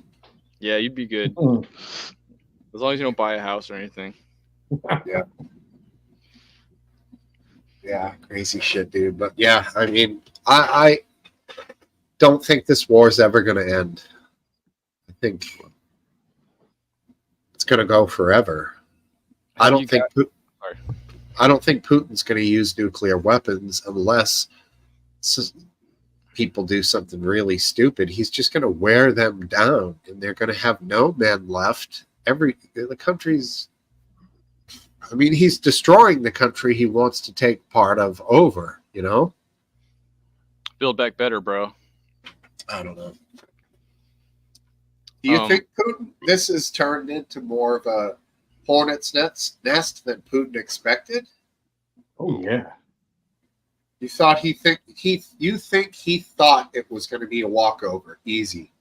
Oh, for sure. He would never have. Yeah, the amount of money that came into Ukraine, I think that's kind of surprising. Yeah. So he had zero foresight to the fact that people would look at this as an invasion of sovereign country, and similar to the start of like world wars in the past. I don't think he. I think he predicted that he would, take a lot of shit, but he didn't care about that. What he didn't expect was that, first of all, he didn't expect Ukraine could fight as well as they did. And then he didn't expect that we would provide so many weapons to Ukraine. Right. Well, I think some of those points are correct, but you've got to remember that Ukraine threw men to defend, and a lot of men to defend. They lost a lot of men early on in that war. A lot of men. Yes. Yeah, and it's well known here and reported that it's over 720,000 men that are Ukrainian are in different countries evading conscription. Yeah, So I heard around. They don't want to fight. I heard about 660,000. So there we go. That those numbers looking quite reliable then. Yeah, I'd say so. Yeah. Yeah. And I don't blame 660 people avoiding conscription, or 660,000 dead. 1,000 avoided. They've No, avoided. They've fled. Avoiding fight. Yeah, Right. so, Fighting age men that have fled. yeah. So he said about 750, and I heard about 660. I think, if I remember rightly. So, that could be pretty reliable number then. Yeah, Yeah, I think it is. Have you guys paid any attention to the hellscape military concept for Taiwan that they're pushing Nope, with never AI? heard of it. So basically, the goal is to send thousands and thousands of drones that circle Taiwan in the water, under the water, on top of the water, and in the air, to keep China militarily away from Taiwan.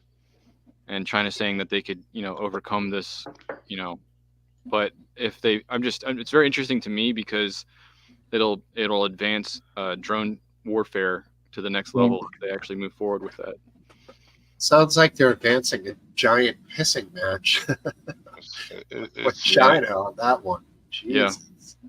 Yeah. So I was in a conversation recently, and they said to me, this is the subject. They said to me, it depends what type of Sharia law they want to enact. And I thought, when you just said that about drone warfare, there's nothing. It just gets worse and worse. Nothing about it is good. You know what I mean?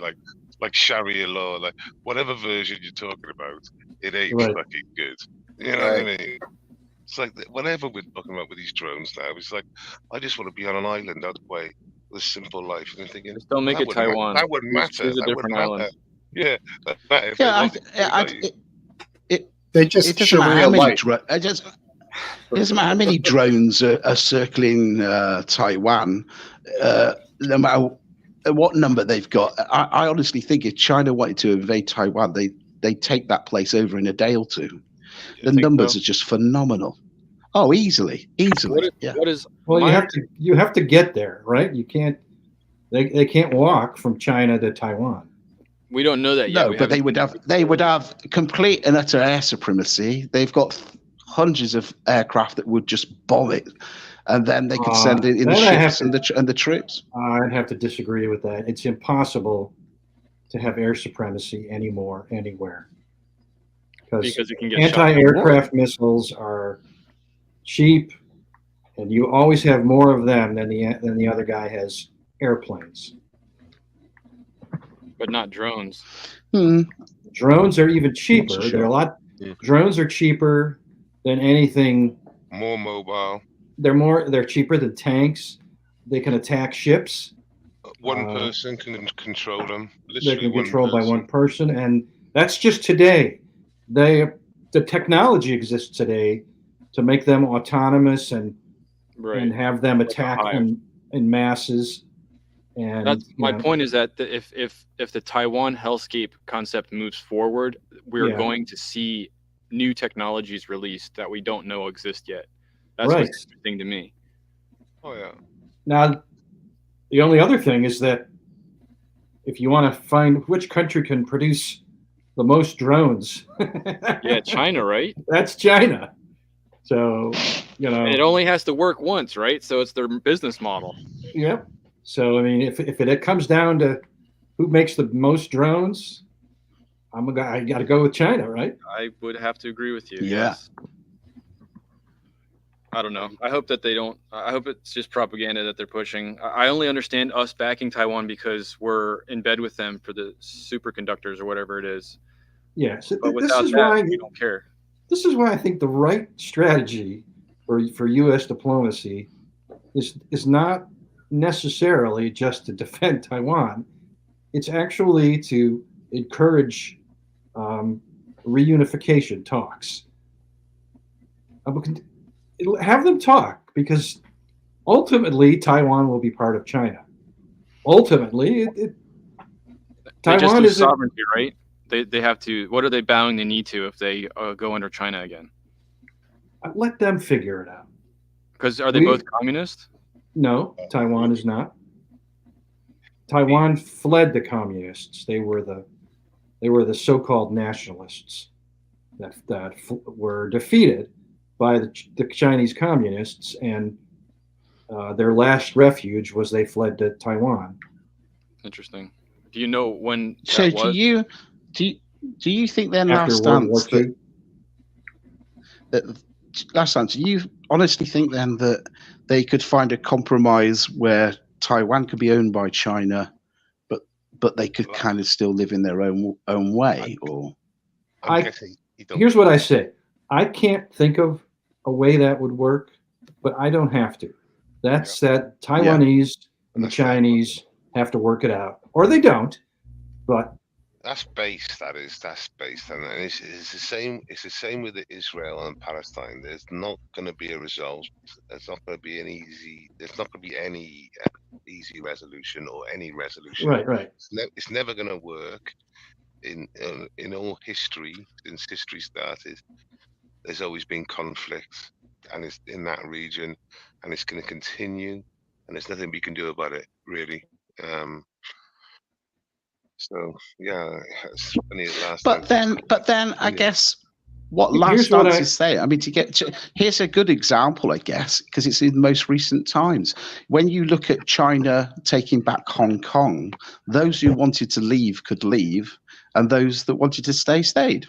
Now, I'm not saying those that stayed are completely happy, but they've taken Hong Kong back, and there's not been any. Well, I suppose they're so small they couldn't really fight back if they wanted to. But do you see what I mean? They sort of like they've pulled that into the main. I don't know what the numbers the UK have taken of Hong Kong nationals, but 3 million, 3 million, 3 million Welshie. Yeah. I mean, I hate to, it's one thing to support your own self-interest. And if our economy and yours is very dependent on Taiwanese semiconductors, then we have to take that into consideration. But in general, I don't like it that the U.S. prevents, is standing in the way of a gigantic power swallowing up a small power. Don't get It just makes me uncomfortable. That's where we're the world's policeman, and we decide who's worthy to be protected and who isn't. And I don't. It's not like I don't feel bad for Ukraine that Russia feels like they could just swallow them up. So I do feel bad for them, but yeah, I do too. But like I said, I walked past a static or a Ukrainian protest, and they had like banners and stuff, and I've picked a few out before because I thought they were quite contradicting. But today I seen one, and they had like bombs going on, like like a dam, and then another one that had it going on to a power station. And I was like, well, and they put down like some war crime, and I'm thinking, well, that's exactly what the Allies did in Iraq 1 and 2. Yeah, Just that was our first targets. Yeah, were the power what's the stations. What's the difference there? But there you go.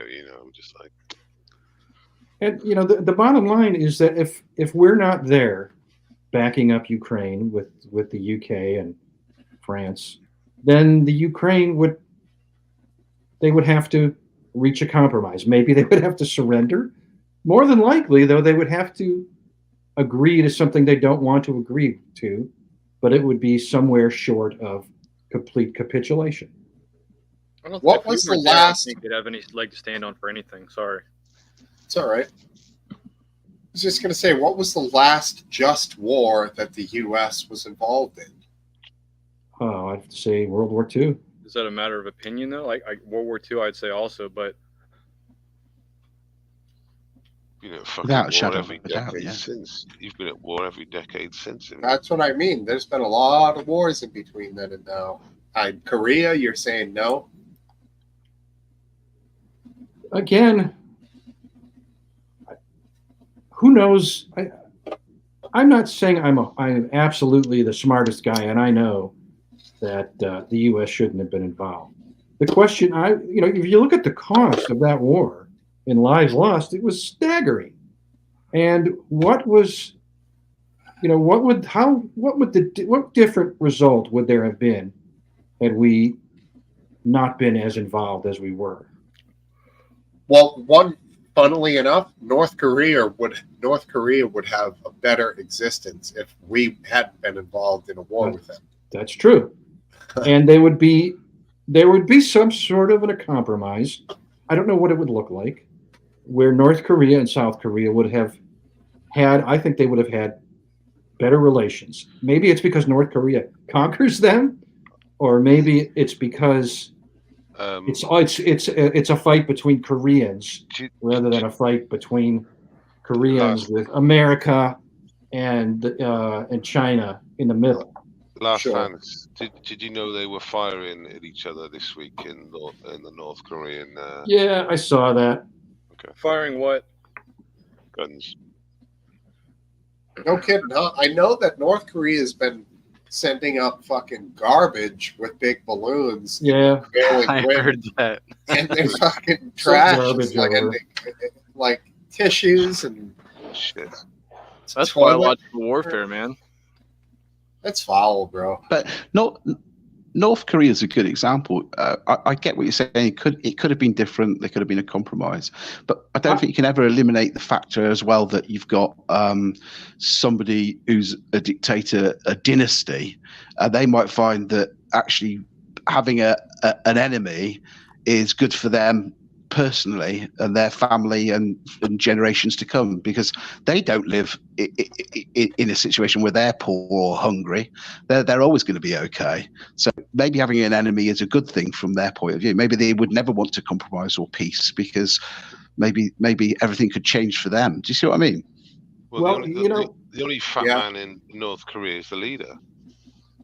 That's true. Yeah. Look at anyone. Dude almost killed himself with cheese. Sorry. Go ahead, Walshy. No. But like I said, we've all seen the photos of the little videos of the people. They're all small. They're all on weight or thin. Right, and then you got Chubster. He's proper Chubster, isn't he? He is. Yeah. The only one with access to the drive-through. The funny thing is, it'd be better if he was like. There's a new term like fat jacked, where a person's like big, but they're fucking strong as shit. They lift, but they're still kind of fat. He's not even that. He could even do the synthol thing and just pump his muscles with fucking saline solution or whatever to make them swell. He makes no effort, He assassinated his brother. You're right. He's no one is safe in North Korea, not even if you're a relative of the dear leader. Yeah, he assassinated his own brother, and how he assassinated is another crazy one. He got two women who were innocent. Yeah. Were they innocent? Yeah, they were. They were innocent. The investigation gives them as innocents. They were clueless to it. They thought it was a prank. But they didn't get affected. That was the weird one I couldn't really work out. They didn't get affected, but he fucking was dead within 20 minutes. Oh, you mean the two women that were used as the assassins? Yeah. Yeah. I remember that. Yeah. But they were. Have you ever seen? Yeah. Have you ever seen pictures of his sister as well? Because she's high up and quite powerful. And I know it's an awful thing to say, but she looks evil. She does look evil. You wouldn't want to get on the wrong side of her, that's for sure. Well, I would. I mean, she's got that look. Definitely, she definitely would. She's a bit of a looker compared to fucking the rest of her family, I think. She's definitely crazy. She's spicy. She's got that "I'll throw you to the dogs" look going. Yeah, looking pretty rough. Yeah. Let's catch up on the sidebar here. Yeah, there is a video of it. Tyrant Finder UK, by the way, sub to his channel. Popular guy. Awesome for being here, dude. Thank you. Cup of Tea says, if I was Rocket Man, I'd get a hot wife, not some dumpy fat chick. Does Rocket Man have a wife? There's nothing she can do about it. I don't remember. Yeah, I mean, I would think he'd throw her to the dogs for being fat, you know. Topple says Americans dash Russia has subs and ships right outside of Florida. Russians dash America has 137 active bases surrounding Russia. Me or is he breaking up? Am I breaking up? You're okay. I think it's you, Welsh dog. Yeah, I heard about the military practices going on outside of Cuba, getting fear-mongered and hyped by Fox News. It was already, it's military exercises that were known well in advance, but at the same time, they have military presence while we're talking about how we're going to steal their frozen assets and use them against them in Ukraine. So, not the best look. Yeah, you're right. And, it's definitely going to piss Russia off. But so the money that we're going to fake loan them is only interest? Is that what's happening? And then now it's not even going to happen? Like, what does fake loan them mean? I don't know. It sounds like it might not go through, but was it just interest or is it Russia's actual money? No, it's so it's their investments that have been frozen in Europe. And that money isn't just sitting there making interest. So I think it's a couple of billion a month or something like that. So they're saying we found a loophole that we can take the interest that money's making and help fund Ukraine with it. So are shareholder lists private for these companies, or will people know what the companies are that Russia is investing in? Yeah, they'll know, but you are right. This is why the financial institutions are getting nervous, because this is the ramifications of that. There will be other countries who are going, well, what happens if there's trouble with somebody else? Does that mean that our finances will be affected? So what happens is you have a run on the banks. They start pulling all their money out, and that's what the financial institutions are really worried about. And they're saying, you've got to think carefully about this. It's going to take months for it to be hammered out. Like Trump in New York, because if they do it to Trump with like the old property business, they can do it to any investor, can't they? Yeah. The only way they could speed it up, but this once again is going to take months, is that Europe's turned around and said, well, the one way we could speed the whole situation up is America, could you come up with the 50 billion now? And once we've hammered it all out, we can start to pay you back. But Biden's in a difficult situation with that, because he's like, I've got an election coming up and I've got to go and tell my electorate that, we're giving them another 50 billion. But don't worry, we'll get it back at some time. She'll be right. So that's not what Biden's saying, though. Biden's saying, Biden where's wants the ice cream, dude? Biden's saying,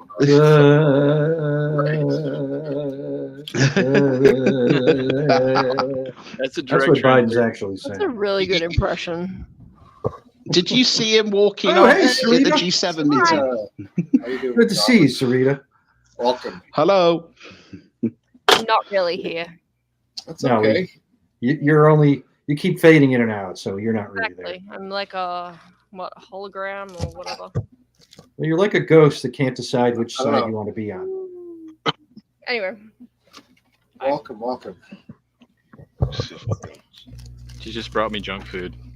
Thanks, Australian American wife. Chump. Nice, good job. I love it. So Trump was at some cafe or something, and a waitress gave him the idea to make it so that tips are no longer taxed. What do you guys think of that? Well, I love it. It's illegal. Except I don't know how you could pull it off. You have to tax income. I mean, Well- that's fucking crazy, dude. No, he's not saying income. He's saying tips. Tips is income. It is income, but it's a distinct kind of income. You make more than 600, they should. I pay taxes. Those motherfuckers should be paying taxes. Well, it's a way to it's a way to cut taxes, is what it is. So I kind of like it. Not only me, but like, let's say your average full-time employee at Walmart who makes $15 an hour. Yeah. He's paying some taxes, and the He's paying wait staff, the So wait you're saying staff we should tip person, them? well, the wait staff person is, on average, in most places, making way more than 15 an hour after tips. But not on a corporate scale. What is their hourly wage? Like $5 or like $7 or something really small? Yeah, it's fluid. I agree. There's some variance there to the money that they make, but on a hot night, 200 to 300 ain't impossible. I'm just saying, I like the idea in general, and it's a good idea for an election year to drive a wedge between working class voters and the Democratic Party. I didn't think about that aspect of it. I just thought it would give, like, moms that are trying to Steve, get money a chance. Yes, Welsh in dog. In the back chat, we've got Biden's best moments this week at the G7. Best moment. Yeah, in the back chat. In, It's only about 1.5 minutes or 2 minutes. It is funny. in It's the just- back. We got to get someone to make this fair. We got to get someone who can give us Trump's weekly best moments. Okay, but this channel releases videos every day. Did you see Trump at Gettysburg? No. Yeah, I remember that. What was he saying? Well, the It first was a thing he said, beautiful place, a beautiful battle. well, the first thing he says is Gettysburg. Wow. That's It's not exactly deep, but no, but it in a- is Trump. You got to admit that. yeah, But and in my he does idiotic stand way, up. if I was there with my brother, I might look at him and go, Gettysburg. Wow. Trump said the same thing. I don't think he intends it to be that way, but he kind of says what people would probably say, You're not going to get to Gettysburg and make some profound statement. Wow is the thing you would probably say. He just says it in front of a huge crowd. The thing is, if he speaks for an hour, which is most probably, when he goes out, he speaks for an hour, doesn't he? He's going to say some stupid shit. Yeah, he rambles, dude, for sure. The thing is, though, I think for the whole political theatre, you've got to finally make a Here decision we go. that. What's that? Oh, yeah, before you play that, though, right? I just want to say, sure, buddy. you got the one thing to solve the whole problem. I think is that if you've got, I've watched Biden, and there are times where I'm thinking, this guy just shouldn't be president, irrespective of where your politics lie. Just world stage, most powerful country in the world, and it just looks ridiculous at times. But even if you're compos mentis and you're pretty old, you're still going to be carrying all those morals of that time, this, that, the other. I just think you need to bring in a law that says if you are over, let's say, 65 or 70 years old, probably 65, you cannot be president. I think it would eliminate so many problems. It really would. No, I think what it is you pick the latest age you would want them to be in office. and then you go 4 years younger. So for me, the latest I think somebody should be president is around 72. So I think the cutoff age to run should be to be elected by the time you're basically 68. Yeah, good one. Yeah. No, I think around 72 things start to maybe get a little dull. You could still certainly be brilliant into your 90s, but you got to be able to think on the fly in this position. And, you know, I think fresh out of high school is probably a better age. yeah, on both ends, you want them to be right in the meat of the middle part of life. Let's check this out. Top it off with this, right? Right. Well, it was another week of decline for Joe Biden. She knows so long as she was 9. Pedialyte. Critical to its defense production, like microelectronics.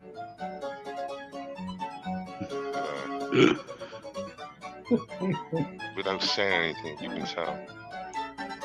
He's the president. Yep. Most powerful man in the world.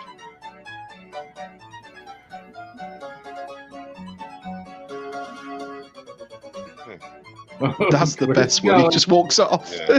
Someone's going to have to retrieve him. It's like, Oh, there goes someone. She's going over to grab him. Yeah. she does. If you rewind it, but you see it, she actually does go. Who is that? Who's this? Italian Prime Minister. Yeah. Huh. Far right. I wonder if she has an old father that she's used to doing this with. I mean, come on. Look how smooth she is in this. Yeah, she is. She's like, she does a spin move. She's going backwards now. But you know, like she's you know that as soon as she starts over, her goal is to Oh my retrieve him. God, she's good.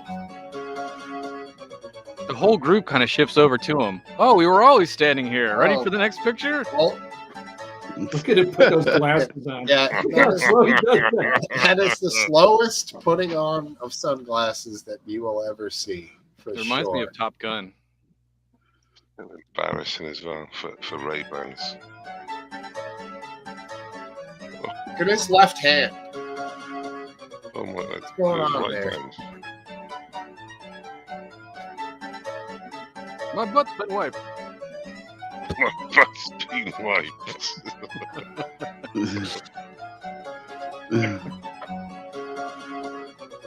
Can I have an extra mint?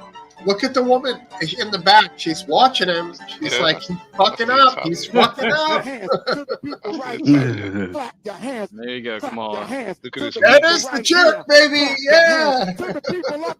I got raised in the black church. He knows I'm not kidding. I got my education for real in the black church. And that's not hyperbole, it's a fact. What's happening there? Yeah, I agree with that statement. 100%. I mean, that's There's great. no way. Has Has the one has the reach in presidential Biden's debate been life. canceled? Yes. His I don't know. handlers need to I'm be replying Agreed, to Topper. Topple. Yeah, she's a cute Italian pastry for sure. Not a tart? It still doesn't beat the story that was in all the English tabloids when Biden came to visit Charles and Camilla and he ended up farting in front of Camilla. It was just brilliant. Well, it was the story of him shit his pants at the Vatican, wasn't it? yeah. I don't know if any of that stuff's true. I mean, that's all just kind of hearsay. No, Right. every paper was out the next day with him farting in front of Camilla. It came out of the royal court and it was like, oh my God. It wasn't one newspaper. It was like everyone. There was like funny pictures of him and, you know, there's gases coming out the back of his arse and this, that, and the other. And Camilla there with her smile, holding her hand out, shaking his hand, thinking, what the hell's just happened? But what I want to know is his handlers. So there's a piece of him there going to a black church, or maybe a Baptist church or whatever, right? And they have a good sing song and all that, and they show a bit of rhythm. At some point, his handler said, "Oh yeah, he needs to go to a black church to, like, you know, mix it with the brothers." No, the reality is he just looks like a fucking idiot there. Now, surely, is their best option there would to say, let's not stick him in the brothers' church. Just stick him in just a normal church with a couple of brothers sat behind him. Because that would be good. Wasn't there a story? Wasn't there a story a few weeks ago where he said that his brother was eaten by cannibals, which ended up just wasn't true? His uncle. Oh, was it his uncle? Right. His uncle, yes. He said a lot of random things along the way about where he's graduated from, where he's been a professor at, and that have been not true. He was the top of, he was the top of his class. And There's a montage somebody has where he says basically he was raised in this, he was raised in that, he was raised there, here, the other place. He's raised by the fucking United Nations, according to his own words. So no, it's none of it's true. It's all a form of hyperbole where he's just trying to. That's called lying. Wait there, you literally used his favorite word then, Steve, because I was going to say the same word in my head. I was going to say hyperbole. He says it all the time. He says it all the time. This isn't hyperbole. That's a very though. word for lying out your ass. It's the prosecutions against it. Has the prosecutions against his son had any bad effect on him? I don't think so. No. I mean, no. No, it's just a hard call on both sides. They're not affected. They're not affected, a lot of people. Is he going to do time for that, though? Will he go to prison or not? Hunter? He will definitely be sentenced to prison. But he'll be suspended. Well, I don't know what it'll be. I don't think it'll be suspended. He will not. He may be. He may or may not be allowed to be free pending appeal. Well, I mean, when it comes to the conviction, should there still be 10% for the big guy?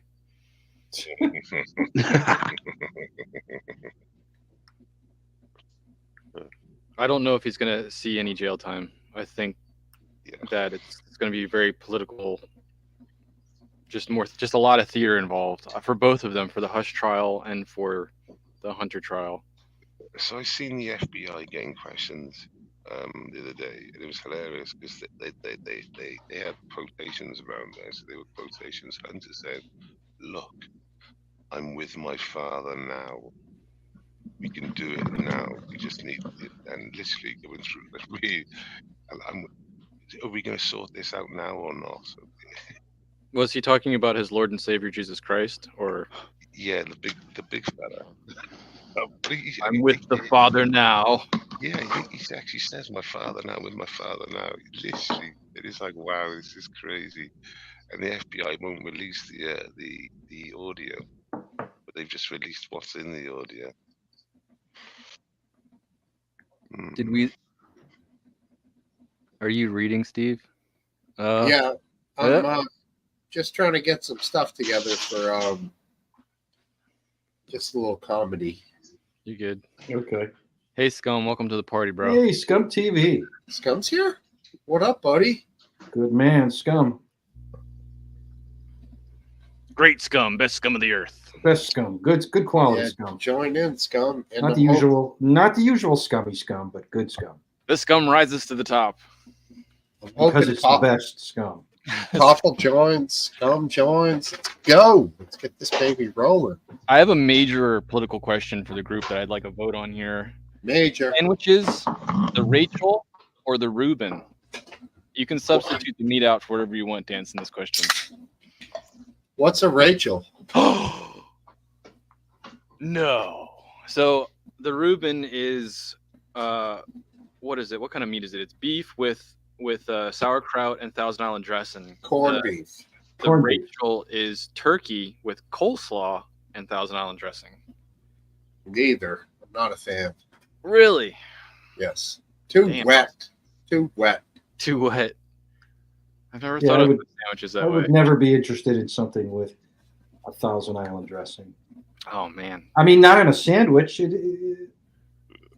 Maybe in a salad. What are you going to do?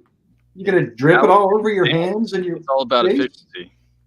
It is messy. Yeah, you have to expect that. All right. I thought I'd get more out of that one. I'm all about the Rachel.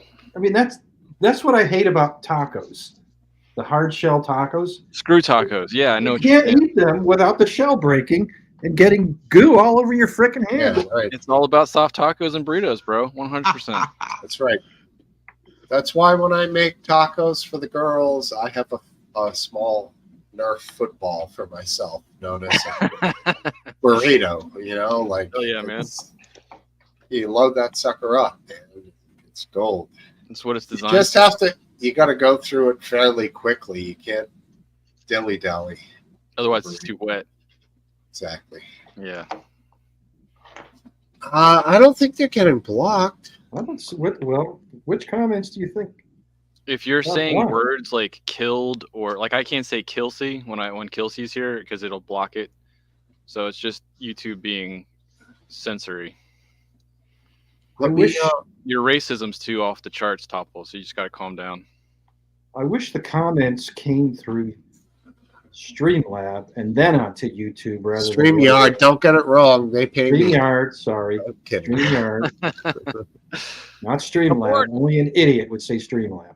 And from StreamYard onto YouTube. That way, even if YouTube censored them, I'd still see them. You guys wouldn't, but I like to see them. Right.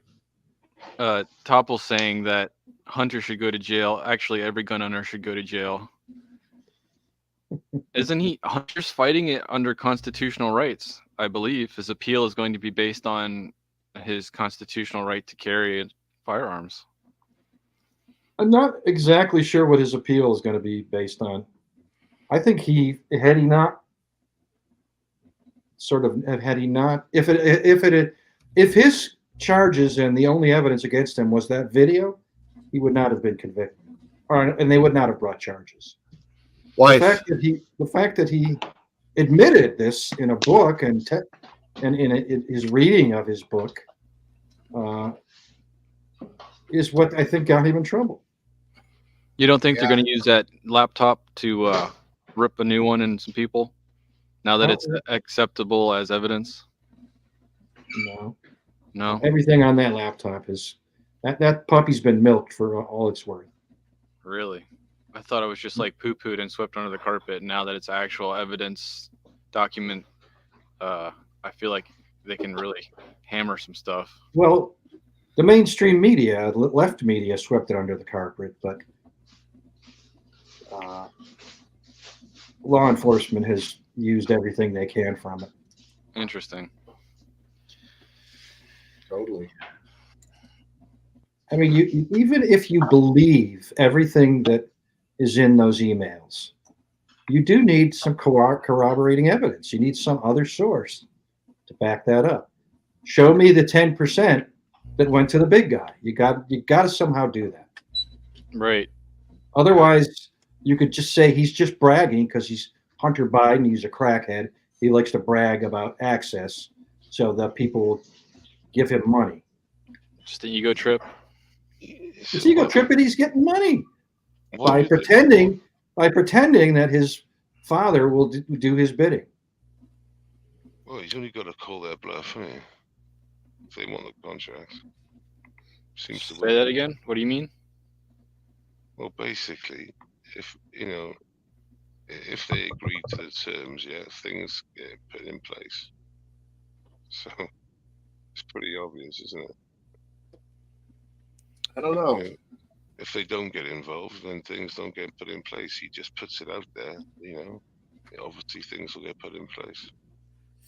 Things get put in place. Yeah, I don't know. I mean, it seems to me like the situation with Hunter is embarrassing. Hunter's a dirtbag. I don't like the sympathy that seems like all the liberal media is giving to this guy. He's a shitbag. He's a piece of crap. Well, I mean, I agree with you.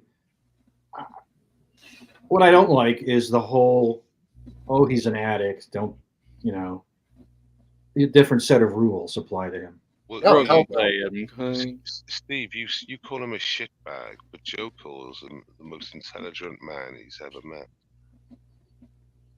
Huh? Yeah, I know. It's strange.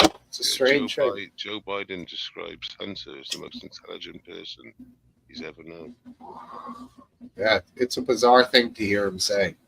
But it is his son, and, you know, anyone would say that, I guess, about their son, I guess. All right. What are your thoughts on Merrick Garland's situation, being told he's in contempt of court, being subpoenaed? Congress. Or yeah, I don't know the words for it. I just know Merrick Garland's in the hot seat right now. Something to do with audio tapes not being released to go with the transcripts for Biden's interview with Robert Hur. Does anyone? What do I think? I think. I mean, this is a genuine dispute of law here. So I say fight it out. But can't he just say no and then it doesn't go anywhere from there? Who's the check and balance for Garland? Yeah, I don't know. It's a good question. It's Congress versus the executive. The only branch left is the judiciary, and they're traditionally very reluctant to rule on stuff at that level. It seems like they're getting busier and busier with things that they need to deal with.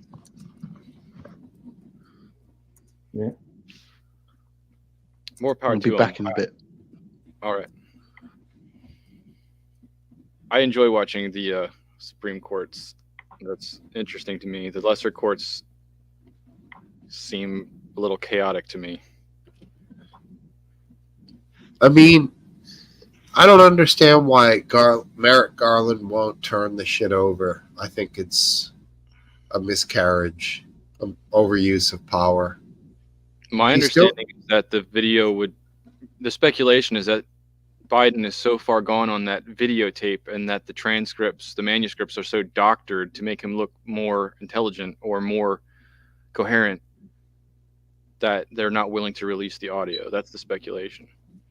That's probably the real reason, but there's No, you think they altered the videos digitally or like? No. The transcript is what he's saying.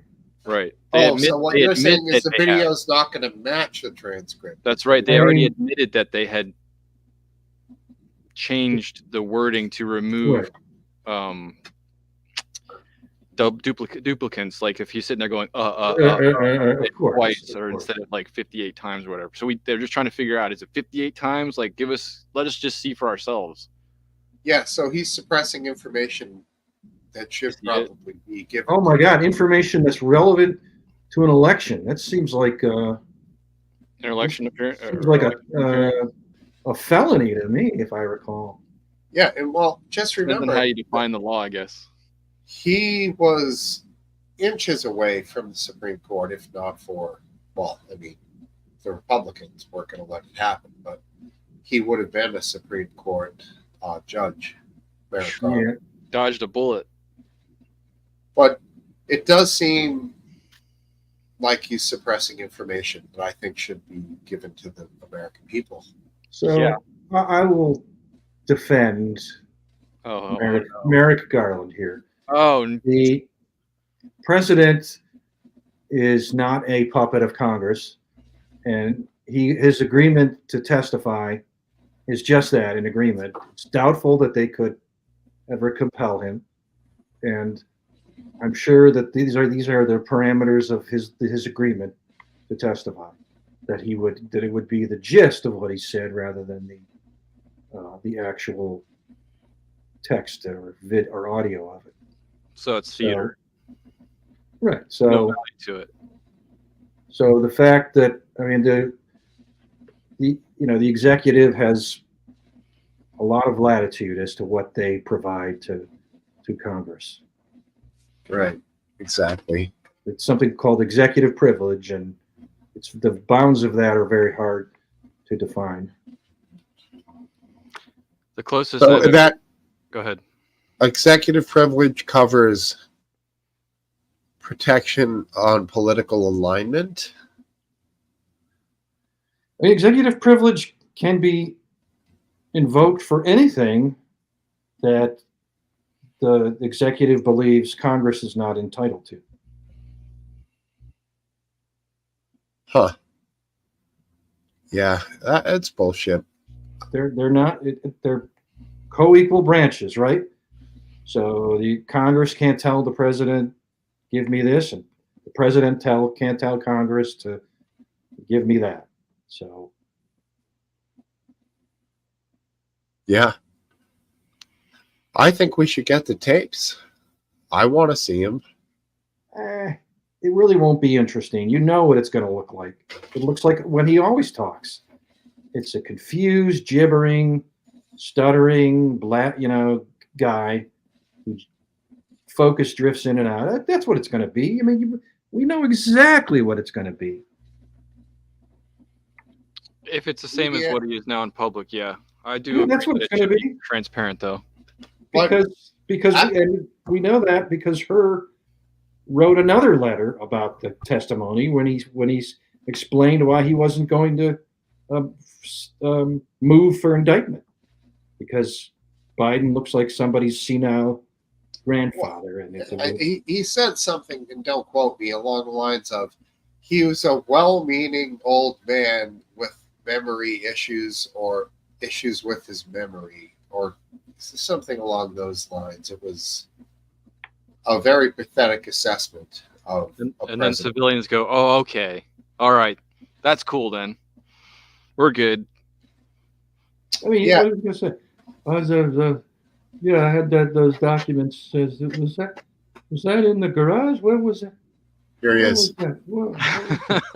All right, we got ourselves someone smoking a cigarette. Greetings. Hello. Apple. How you doing What's up, today? dog? How you doing? Just fantastic. Is that your stormtrooper name? What's that? Is that your stormtrooper call sign? Is that Star Trek or Star Wars? I don't follow. It's Star Wars. It's Andromeda. Stormtroopers were the guys in the white plastic uniforms in Star Wars. I know Spaceballs, but may the Schwartz be with you. Yes. How's everybody go? Like, I love to talk here. We're trashing both Trump and Biden for once. Yeah. Don't hear that much of Biden getting trashed here. We try to be kind to our elders, you know. Respect our elders. Yeah. He's got issues, man, for sure. They both got issues, so that's how you can tell that we don't vote in the correct people, or voting doesn't matter, because I don't think anybody wanted these two to really run other than the colt and the sheep, but that would only cover 30% of the population in America. So what language are you speaking? What is the colt and the sheep? The colt. You know the colt. Like the cult of like Mugga. MAGA. Oh. Mugga. I see. I understand. I get it. And then the sheep are the ones that think, oh, Biden can't do wrong. Yeah. Yeah, there's a guy that came yesterday to buy a screen door that didn't fit, and we bought it on the internet, so that was fun. Anyway, we sold it for a major loss, and the guy was very liberal, and we had a conversation, and we actually agreed on many things, and we agreed that the Senate is a theatrical shit show, and that the future is kind of doomed for politics. I was interesting to have such an agreeable conversation. I was very careful not to say certain keywords like Trump or Biden. Avoid the trigger words. Yeah, but the concepts behind it, you know, like we're being bottlenecked into this choice. This is our only choice that we seem to be able to have. So what are we going to do with it? Vote Trump. I mean, Chase Oliver, baby. Chase Oliver, who's that? We got a new guy. That's the gay guy. Is that the gay guy? He is gay. Don't tread on my rainbow flag. Oh man, he's gay? Come on, dude. You ain't got nobody else? Sorry. That wasn't why he You're wanted. on YouTube. Be careful. Well, I mean, gay's all right, but We all know he ain't gonna win. Why is that? We'll get a couple votes. Gay. Gay? I don't care about gay. I only care about policies. I really don't care about gay. It seems like a Right there, diversity give us hire gay. situation. Everything but women. I just don't want a woman president. You don't think Kamala's going to get this? Here's my prediction. Joe's not going to make it till January, so Kamala will get to sit in a chair for a couple weeks, and they'll get to say we had a black female president in the United States of America. They will tick that box, and we're going to go straight back to a white patriarch. That's my guess. Well, how are they going to get rid of Kamala? Get rid of her then. They're just going to shoot her out of a cannon or something. I don't know. I don't know. You've been listening to Tim Pool, haven't you? I have not. Has he been saying those things? Yeah. There's no doubt that I give it 5% chance that if Biden is elected, he finishes his term. No way. 5%? No way. That's more very than low. Way more than that. I'd say 50-50. No way. Yeah, I'm going to tell you how. They're going to keep him going because of handlers, because of peep padding, and because of maybe some kind of special concoction. It's going to be Weekend at Bernie's, Steve. But they'll pull it off. That's what I'm saying.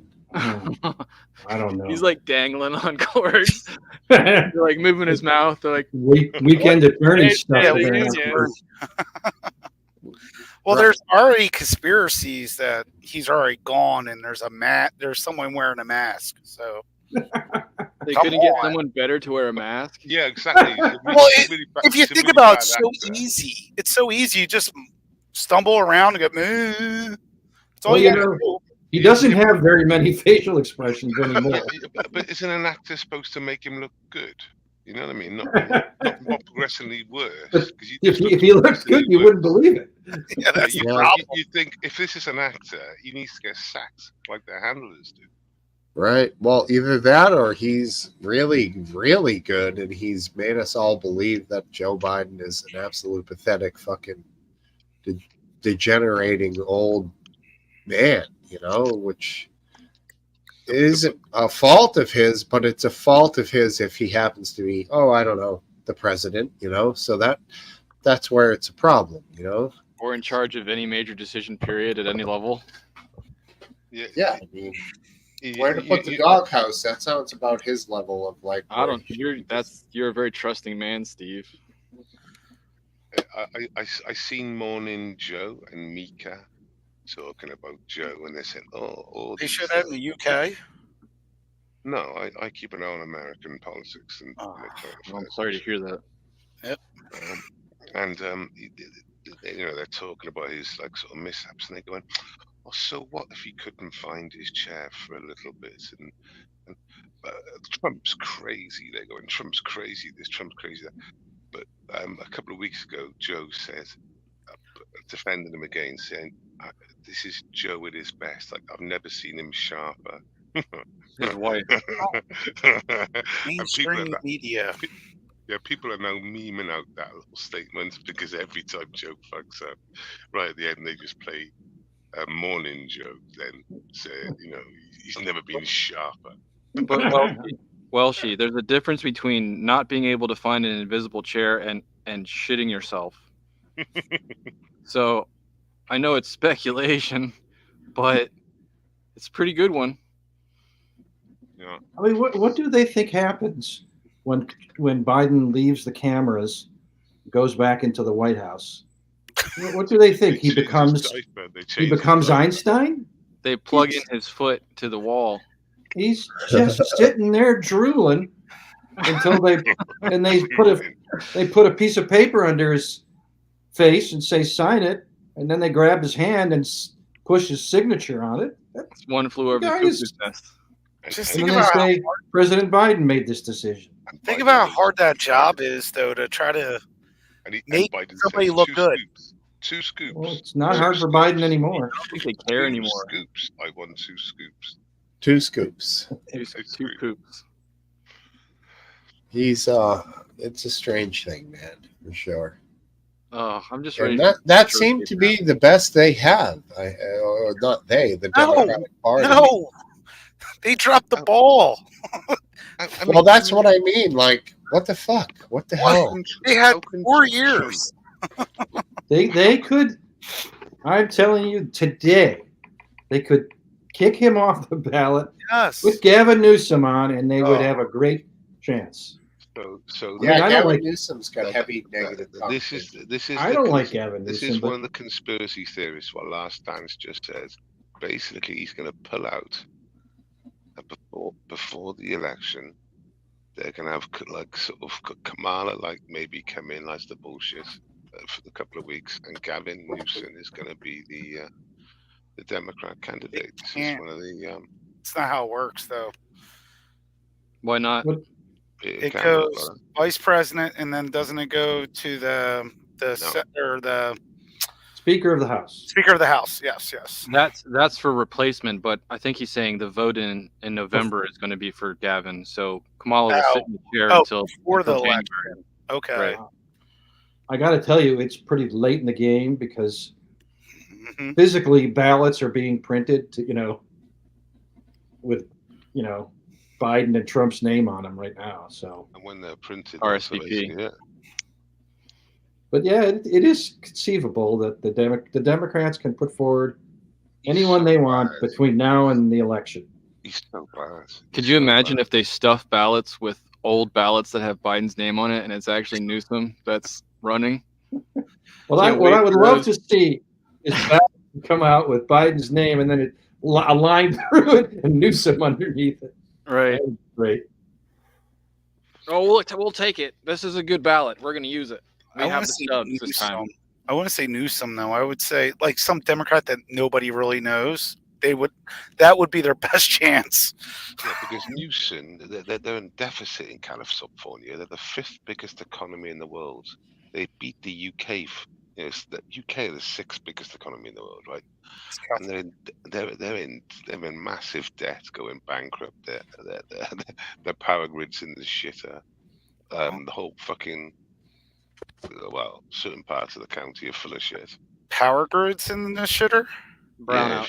If they been like that for years and years, though, decades.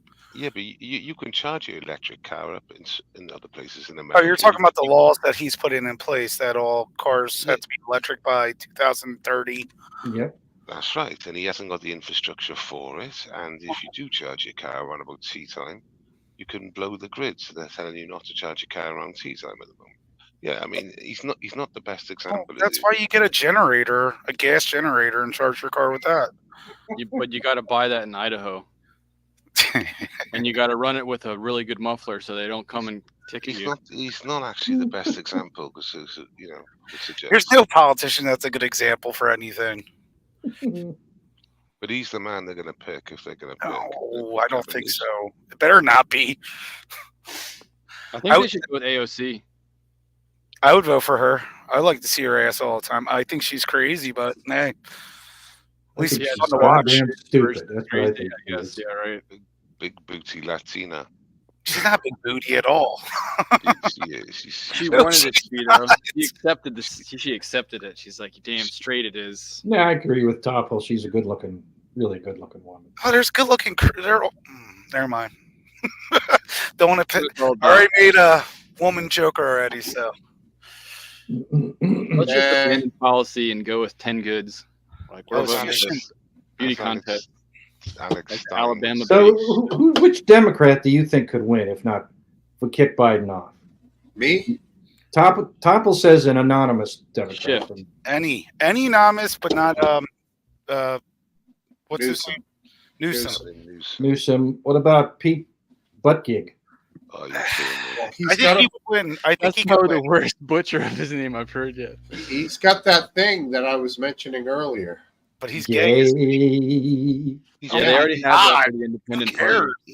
You know the Palestine train crash? He was completely oh my god absent and all that business. What's that, Welshie? He was completely absent. That Buttigieg,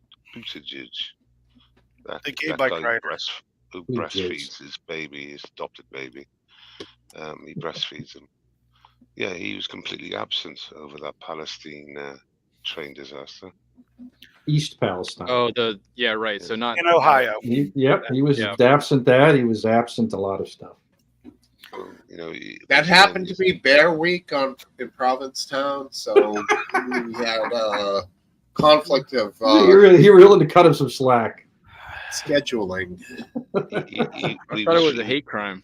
He was feeding his baby with his fake breast, wasn't he? We all have All hobbies. right. I mean, we Well, all have let's our own see. hobbies. The baby. Who else is a national? Who else is a nationally known net Democrat? What about Fetterman? No, I thought he switched sides. I don't think he get voted in right now because he's got a lot of He's conservative going things going on right now. I know. Right. He basically gave an interview where he said, "After I had my stroke, man, the progressive just left me." Well, how about Hakeem the Dream Jeffries? Oh man, he's terrible. Who? Well, I'm just saying, if you're trying to come up with a name, But yeah, no, he I don't know that he's all that well known nationally, but he is known nationally. Who's the Indian? Pocahontas? Kamala Harris? No. The white one. But Is she's it? Pocahontas. The white one. He just said the white one. What is her real name? What's her real name? Oh, Elizabeth Warren. Lizzie Warren. Warren. Yeah. Yeah, there you go. Lesbian. The white one. She's not a lesbian. She's straight. No, Liz. Oh, lesbian. Yeah, that's a good point. She might be a viable candidate. I mean, I would never vote for her, but Viable. She's volatile candidate. It's hilarious. I'll be with this. Trump's put down on her. It was hilarious. He said she's horrendous. Yeah. What was it? Welsh dog. He said she's supposed to be Native American, and I'm more Native American than she is. I'm no Native American. I think. Yeah, he's right. She's horrendous. I got it. We get AOC, and who's the right big booby one that gave a hand job in the movie theater? Lauren Boebert. Have them both from the And country. you know that way too fast, dude. Bobo. Yeah, like, I know exactly who you're talking Have about. them both from the country at the same time. I'd be happy. Wow. With Keeping up with the White MTG House. as Secretary of Defense. I mean, The what's real the guy? wife What The White House. what the hell is that loser doing in a movie theater? Get that woman into a enclosed room where you. Well, he was a Democrat. What do you expect? That's called Well, they wanted to go to they wanted to go to a movie. I go to movies sometimes. Well, dude, she wanted. When was to the last have- time you were single, Smokesteve? She wanted to have major sex. Well, going to a movie doesn't prevent that. They don't last that long. Drinking usually prevents it. Oh, that was the girl was depraved. Who's Trump's vice president then, or VP? Was proposed? We already know who that's going to be. Ben Carson. Yes, Ooh. that could be the one. Hell yeah, dude. Oh, I don't think so. Hand talker, hands. He's always talking with hands. He's moving 3-dimensional or 4-dimensional pieces around on a chart in front of him while he's talking. Who said Ben Carson as well? Supple. Me. RW. So look who's that. Huh? Who's that then? RW, the guy. The guy. Well played, RW. Sometimes You're a running mate when we go through the internet and join random live streams. It's me, buddy. Yeah, man. Yeah, I mean- Ben Carson's a good bet. It covers a lot of bases. He'll don't bring in know a that he'd be large interested. volume of a voter base. I really think that they'll back him. The blacks. The blacks and people of faith. Why is he a big religious guy? In the Adventist church, he's always been known as a really good guy. He's The actually what church? What That- church? Seventh-day Adventist. He's an Adventist. Oh, he's one of yours. Yeah, but he's always been looked up as just a good guy that's always done the right thing. That, I believe, is an excellent running mate. Not even as a religious thing, but just like you have no dirt on you. That's like a perfect running mate. How many of you are there? 7. No, I mean the whole religion I have in no the idea. U.S. couple million, I'll check. couple 20 million, makes a difference. There's not enough voters. As eligible voters go in this country, I mean, how many actually vote in the presidential election? What is it? 50% last dance? I don't even know. Yeah. uh, Oftentimes less than that. A little, according 40 to 50. According to Joe Biden and stuff, they can't get ID because ID and black people are like kryptonite. They can't get ID. So either way, they'll get close to ID. They'll get, they'll go to what is it? Your driver's office. Your driving license and stuff. Simple shit. They get so close. They get so close. And as they get there, they'll get forced back by the force. The Democrat force is saying, "No, we'll mother you. No ID for you." No Was that ID. Biden that said that? I thought that was the New York mayor. Biden said things like, people in the country don't get to use their computers. They don't get internet coverage. I thought he says, if you don't vote for me, you ain't black. I thought that was. He's also said that in a podcast. You know the twins, the conservative twins. What are they called? The Koch black, brothers? No, the black conservative twins. They're called something twins. Oh yeah, I know who you're talking about. Oh no, the Koch brothers. I think the Koch. That's brothers all for money. Base. That's all for money. That's a shtick. That's a bit. They did a funny meme where they were throwing their laptops around in the room like monkeys because they couldn't work their computers. That's what Joe Biden said, because they couldn't work their computers. Yeah, Cup of Tea said it. Hodge twins. That's it, the Hodge twins. Yeah. Hodge, okay. But I think they're that's a bit for them to make money. I don't think they really care. Very cynical of you. Like Candace Owens, as AFED would say. Yeah, what's up with Candace Owens? Is she not conservative? Like people, No, she is, but like she believes in her own ways. She's not. She got in a fight with who's the Jew? The young guy. The young guy. Ben Shapiro. Yeah, they Not- got in a not fight. Wolf. They worked together, and then something happened, and then. Who's the Okay. Jew? Okay. Jaylee How can I not? He always wears. I don't even yarmulke. Is that? Am I right? That's Does right. he? I don't remember seeing him wear that. Yeah, he always wears yarmulke. Wears that all Ben the time. Shapiro is He wearing has- it. He has dark hair, so you can't really see it because it's black. I'll have to look closer next time. That's And then you'll see the horns behind him. that makes that yarmulke float a little bit. Covers up like we all do. So there's a good interview Piers Morgan does, and Candace Owens really does hold her own in a lot of like gotcha questions. What is Piers Morgan anyway? Is he more center or is he left? Is he right? What? He floats. He floats. Because I know how he feels about guns, but I think he's floats- floating right now. He floats wherever the narrative. it depends on what network he's on at that time. Is he one of those? And it depends what time Or the political what landscape. time in history this Oh, goes on. okay. It'll change. His opinion will Bottle change. Bottle Clap is Just making a the note about narrative. that. But what she said was funny. He was saying, you're cursing out Israel and stuff. And then all of a sudden she came back and she goes, well, if you want the answer, yeah, I don't believe we should give Israel a penny, not one penny. We shouldn't give them arms. We shouldn't give them money. It doesn't make financial sense when our own country's in the shit it's in. Yeah, so I don't believe we should give any foreign aid out, and that includes Ukraine and Russia as well. And then he came back and said, oh, but you didn't tweet after this on October the 7th. And she goes, yeah, but I done it all on Facebook. And she goes, and anyway, once again, I only tweet about stuff that happens in America. I'm all about America, Piers. I'm all about foreign countries. Because he's English, right? He's an English citizen. Yes. Yeah, but it's the way that she just reverted back to America first. She's very much America first, and you should big her up for She's it. very good at talking and debating. Who is this again? Candace Owens. Candy. That's what you call her, Candy. That's Yeah, right. I mean, there's a She's good a looker. channel. There's a good channel called She's a looker? Rattlesnake TV. and they did a 30-minute cut down of the thing, all the good points, but it's like an hour and a half interview. But yeah, she rips him apart. You know, he tries to stitch her up multiple times. She's too clever for that, and he's too Why? he's too clumsy.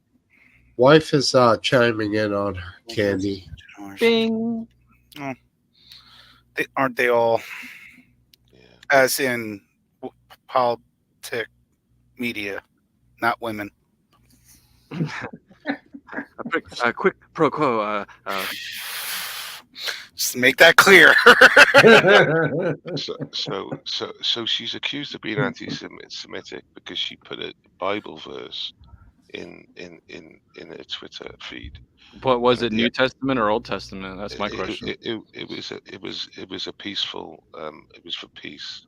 It was literally a quote for peace, and at the bottom of it was what she was accused of was she put down Christ as King at the end of it. Now if that makes her some sort of crazy person, which I don't believe it does, to pronounce that you believe the person you believe in is king or the best, I don't see that as a big huge. Yeah, it's not anti. That phrase is used by that phrase is a Groiper phrase that's used by anti-Semites online. But you have to attach that to it for when someone says it. That's a, yeah, but I mean, it's like a badge that they wear. But the word phrase itself doesn't mean is not. I bet it's been used before Groiper territory in the last 4 or 5 fucking years. It's been used mostly for thousands of years. The quotes. Yeah, so, people say it, sure, but and I agree, it's just a phrase. But when it's you know on Twitter, if you put that in your bio and just that's a sign, just like 88 used to be, that you know you hate Jews. That's what that means. Now, so it's not the only thing it means. But it's certainly what it means on Twitter. Okay, today I watched the video, Charlie Beach video, and there was a 78-year-old lady walking around with a flag on her shoulder saying Christ is King. She was no fucking troll, also some sort of, you know, heavyweight, Twitter user from. She was just giving out Christian leaflets in the streets of Manchester with a Christ is King flag wrapped around her. It's unfortunate that phrase would be attached to a hate crime territory because it takes away the concept that is very Christian in itself. What's hate crime about it? Hate crime because the ADL said it is. Oh, no, I'm just saying anybody that wants to use it and say this individual said this phrase, therefore they meant it as... I use the OK symbol, and I've used it for like multiple years, and I use it because not because it's a hate symbol. I use it to troll it, and I'm not going to like change what I do because someone says an OK sign is racist. I mean, it's just retarded thing. Totally, man. Well, I mean, I could show you, tweet after tweet after tweet after tweet of anti-Semitic Jew-hating tweets, and in the bio it will be Christ is King. I'm sure it's out there, mate. I'm not saying it's not out there, but when we're talking about simple stuff like OK signs and any other sign you can think of, which has meant normal things over decades and hundreds of years, and then you just go, because some crowd are using it, and you can't use the phrase. Well, I think you can use the phrase, but if you didn't use it before and then you suddenly start using it, people wonder. What phrase? Christ is King. Wow. What's wrong with that phrase? It's anti-Semitic. Explaining that it's been adapted by the community of Jew haters as a signature phrase. But there's no direct correlation to those 3 words to anti-Semitism. Well, if you attach it to the placard that was put on the cross and he was called King of the Jews and who killed him, there's a direct correlation of why that would be used. I can understand why they use it, but at the same time, it sucks because it also is a very important meaning to people that believe in Christ. I'm not saying that's the only thing it could possibly mean. I'm just saying it's been co-opted by the community of Jew haters, the online community of Jew haters. And if someone like Candace Owens suddenly out of nowhere puts this in her bio or as a tagline, you have to. Some people would call that into question. I would be skeptical myself. So you're not going to call it by default anti-Semitism, though. It's not at that level yet. If somebody, well, no, it is, and people are allowed to say that, aren't they?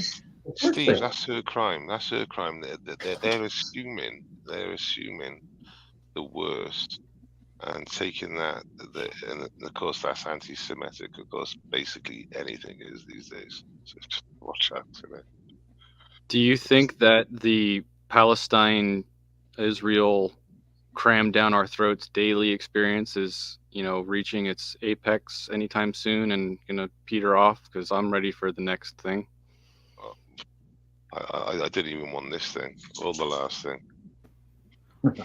I just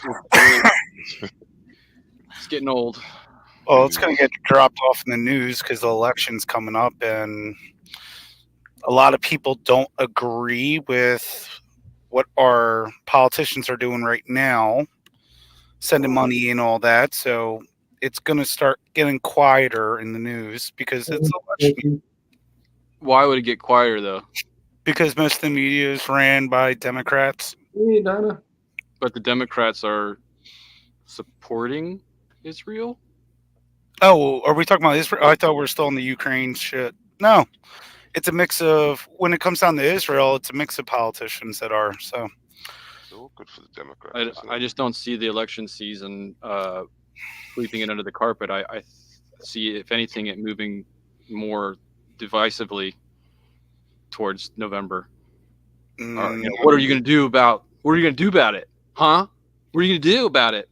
Well, there's a debate supposedly scheduled, so I know they're going to probably ask them, so.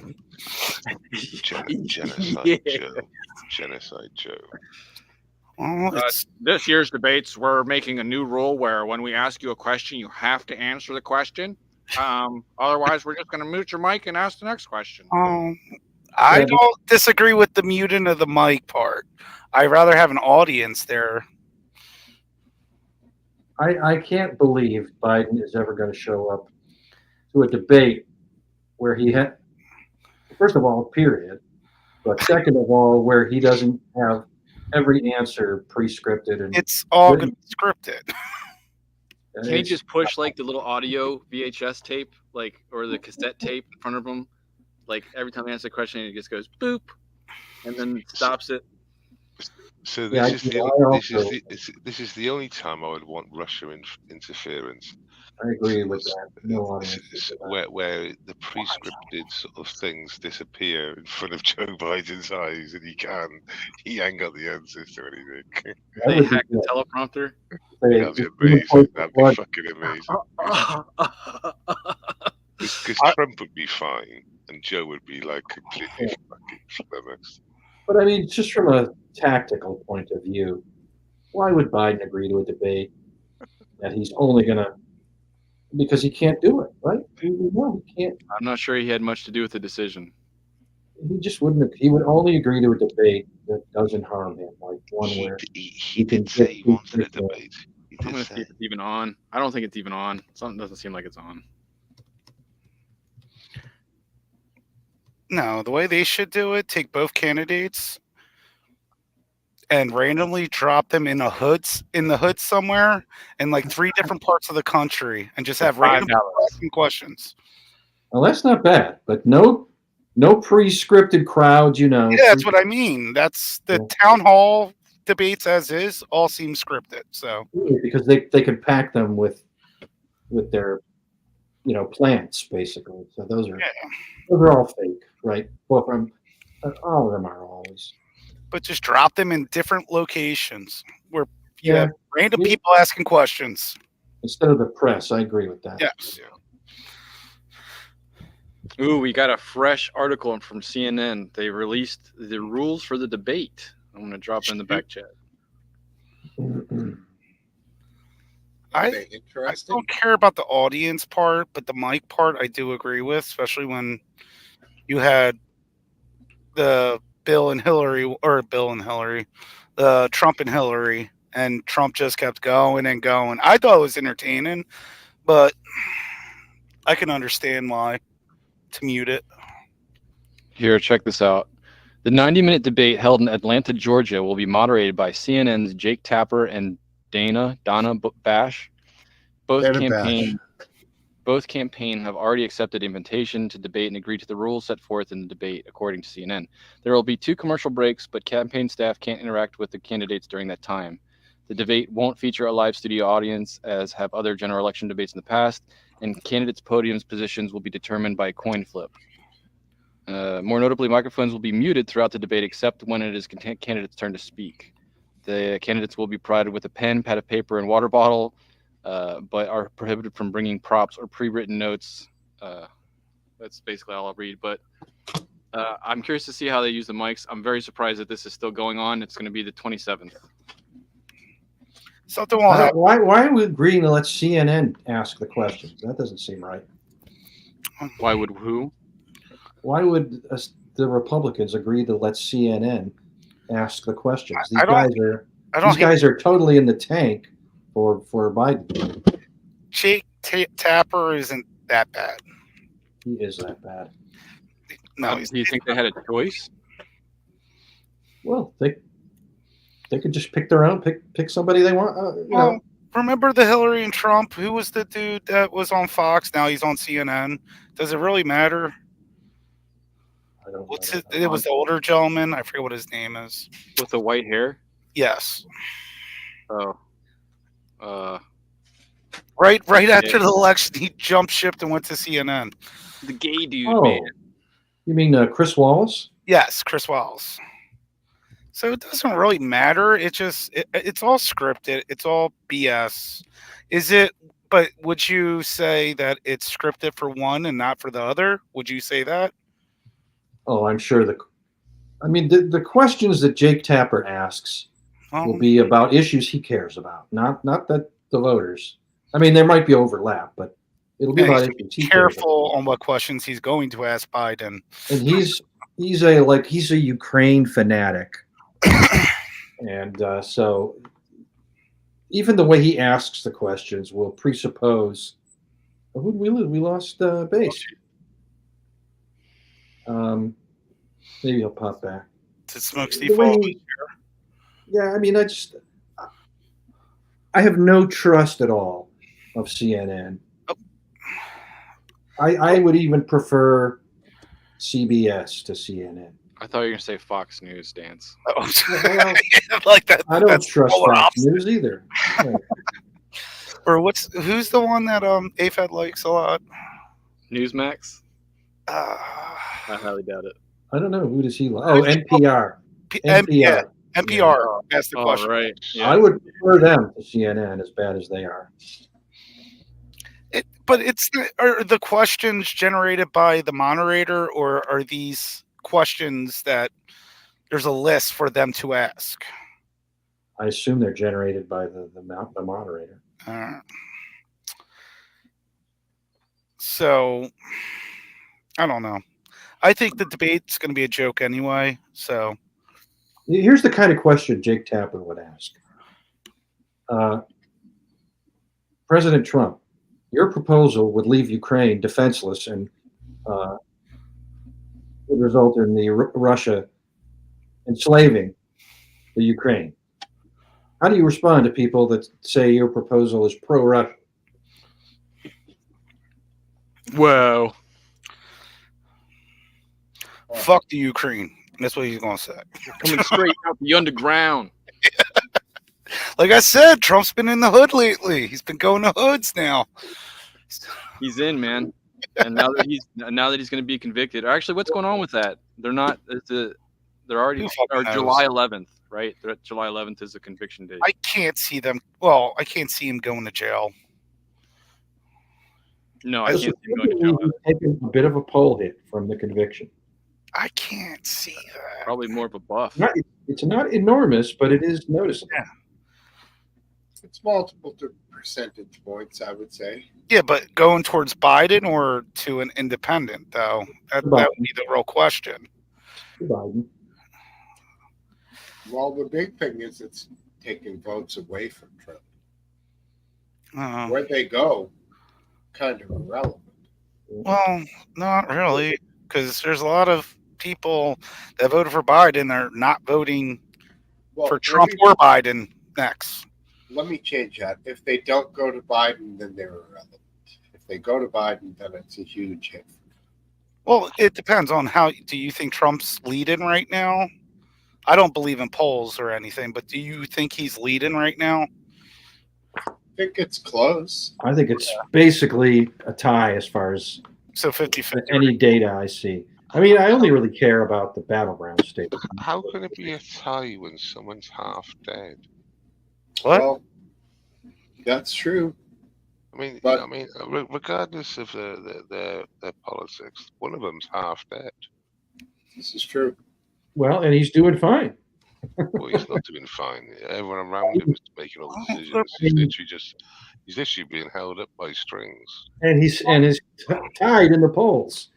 Trump is not that well either, so he's up there in age. He just Yeah, but he's not showing signs like that. Yeah, I don't You know, I I mean, we look. I say South America when I'm supposed to say South Africa. Right? We have a little glitches, but Biden has glitches every day. Every fucking time he opens his mouth, it's continual. Trump Well, has diarrhea of the mouth too, though. So I know where you're coming from. I know where you're coming. The difference is Biden says one paragraph a day. Trump can say fucking 2 hours on a live. I know. There's coherent diarrhea and there's incoherent diarrhea. They're two different. Yeah, Trump yeah. is not. Trump is not exactly a rock star when it comes to this. He's I know. I'm not. he's saying not he very is. good. But you're not wrong. He'll be on stage for 2 hours talking compared to Yeah. a 2 minutes. script paragraph that Biden Yeah. says. Well, I'll Exactly. give you a secret. I could never listen to a Trump speech. It was Oh. like nails on the blackboard. I just couldn't do it. I'm looking to go to one of his rallies. I really am. Because he always goes on these endless tangents, and it's just like it's like the most autistic person, and you have to listen to them for an hour. When do they announce the VP or the proposed VP? When does that That's date up to come? Trump. That's up to Trump. There's not a set date for that, right? Oh, right. And Well, basically, Biden's going with Harris, so we already know what that side's doing. Now, Trump. When does he have to say by? When does he have to let people know his running mate? This will be now, wouldn't it? Day before. Yeah, it doesn't matter. Okay.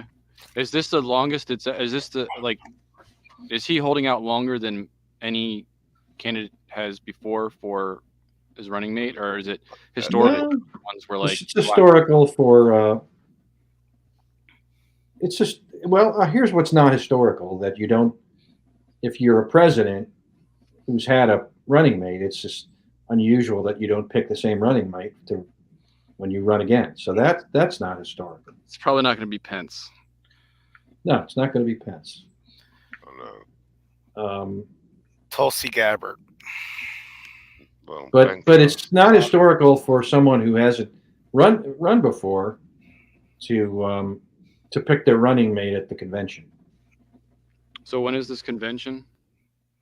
Mm, When is the GOP convention? Yeah, I don't know. July, August. Trump will be in jail. He won't be able to make it by then. Wouldn't that be some shit? Oh, one other thing is that apparently the Florida case has gotten complicated enough that it won't come to trial before the election. So it's only the New York one that's going to be in play. Milwaukee, really? You know, if Trump got in, so Trump got in after Obama, right? Right. Yeah. So that would be, you could say orange is the new black. Yeah, that's true. That's funny. Oh, that's funny. Yeah. Well, that's wonderful. Nah, but just Milwaukee though, July 15th and 18th. And what's Yeah, the we got, basically it's going to float till July. We're going to when's the have debate? June or July though?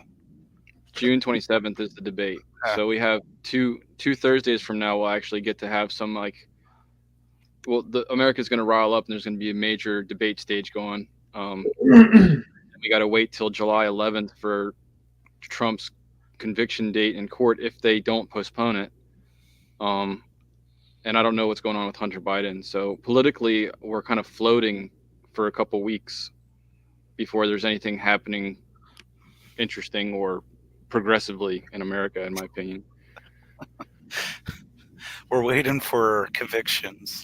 Yeah, we're just waiting for court.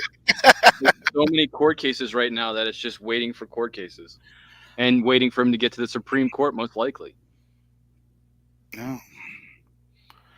Because What's the Supreme Court over? What are they hearing? Well, in the Hush trial, if the appeals go all the way up to the Supreme Court, that's a possibility. From my understanding, a lot of people believe that it's going to reach the Supreme Court because the appeals court isn't going to appeal it. Well, other people say that the appeals court's going to smash it out and knock it out in 2 seconds as soon as it reaches it. So I'm curious to see what happens there. Okay. But that's not going to happen until after July 11th once they actually give the official conviction. Even if the appeals court overturns the conviction, I believe that the government can go up, appeal to the Supreme Court to reinstate it. So it'll get there anyway, no matter who wins in the appeal court. I think that's likely the case. Interesting.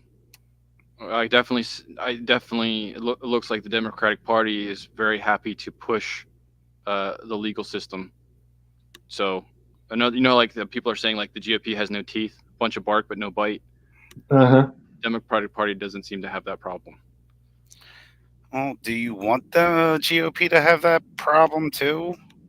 Really, I just want people to be convicted for crimes if they've committed them. That's all I want. I want equality. That's all I want. Yes, but then 85% of the politicians would be in jail. Hallelujah, brother. Yeah, I agree. But that's not going to work. That's not going to happen.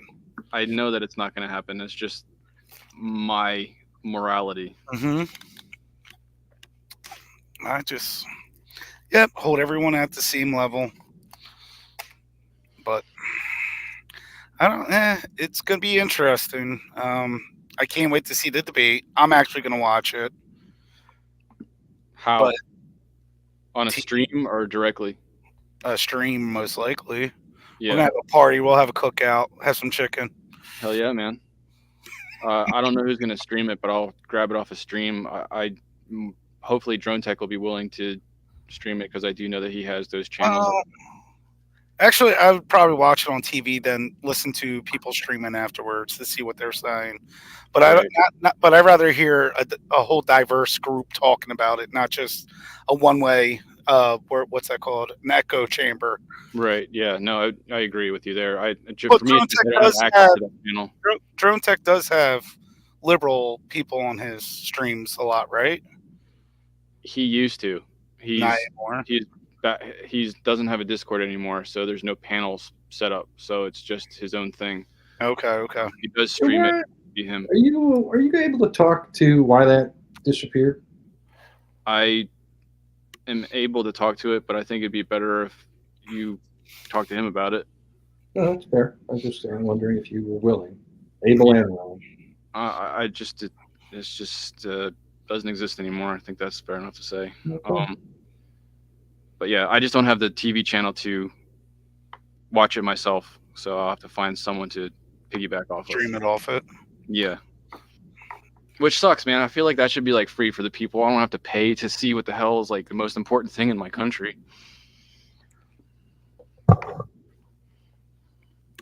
Oh, I guarantee you will be streamed all the way around somewhere.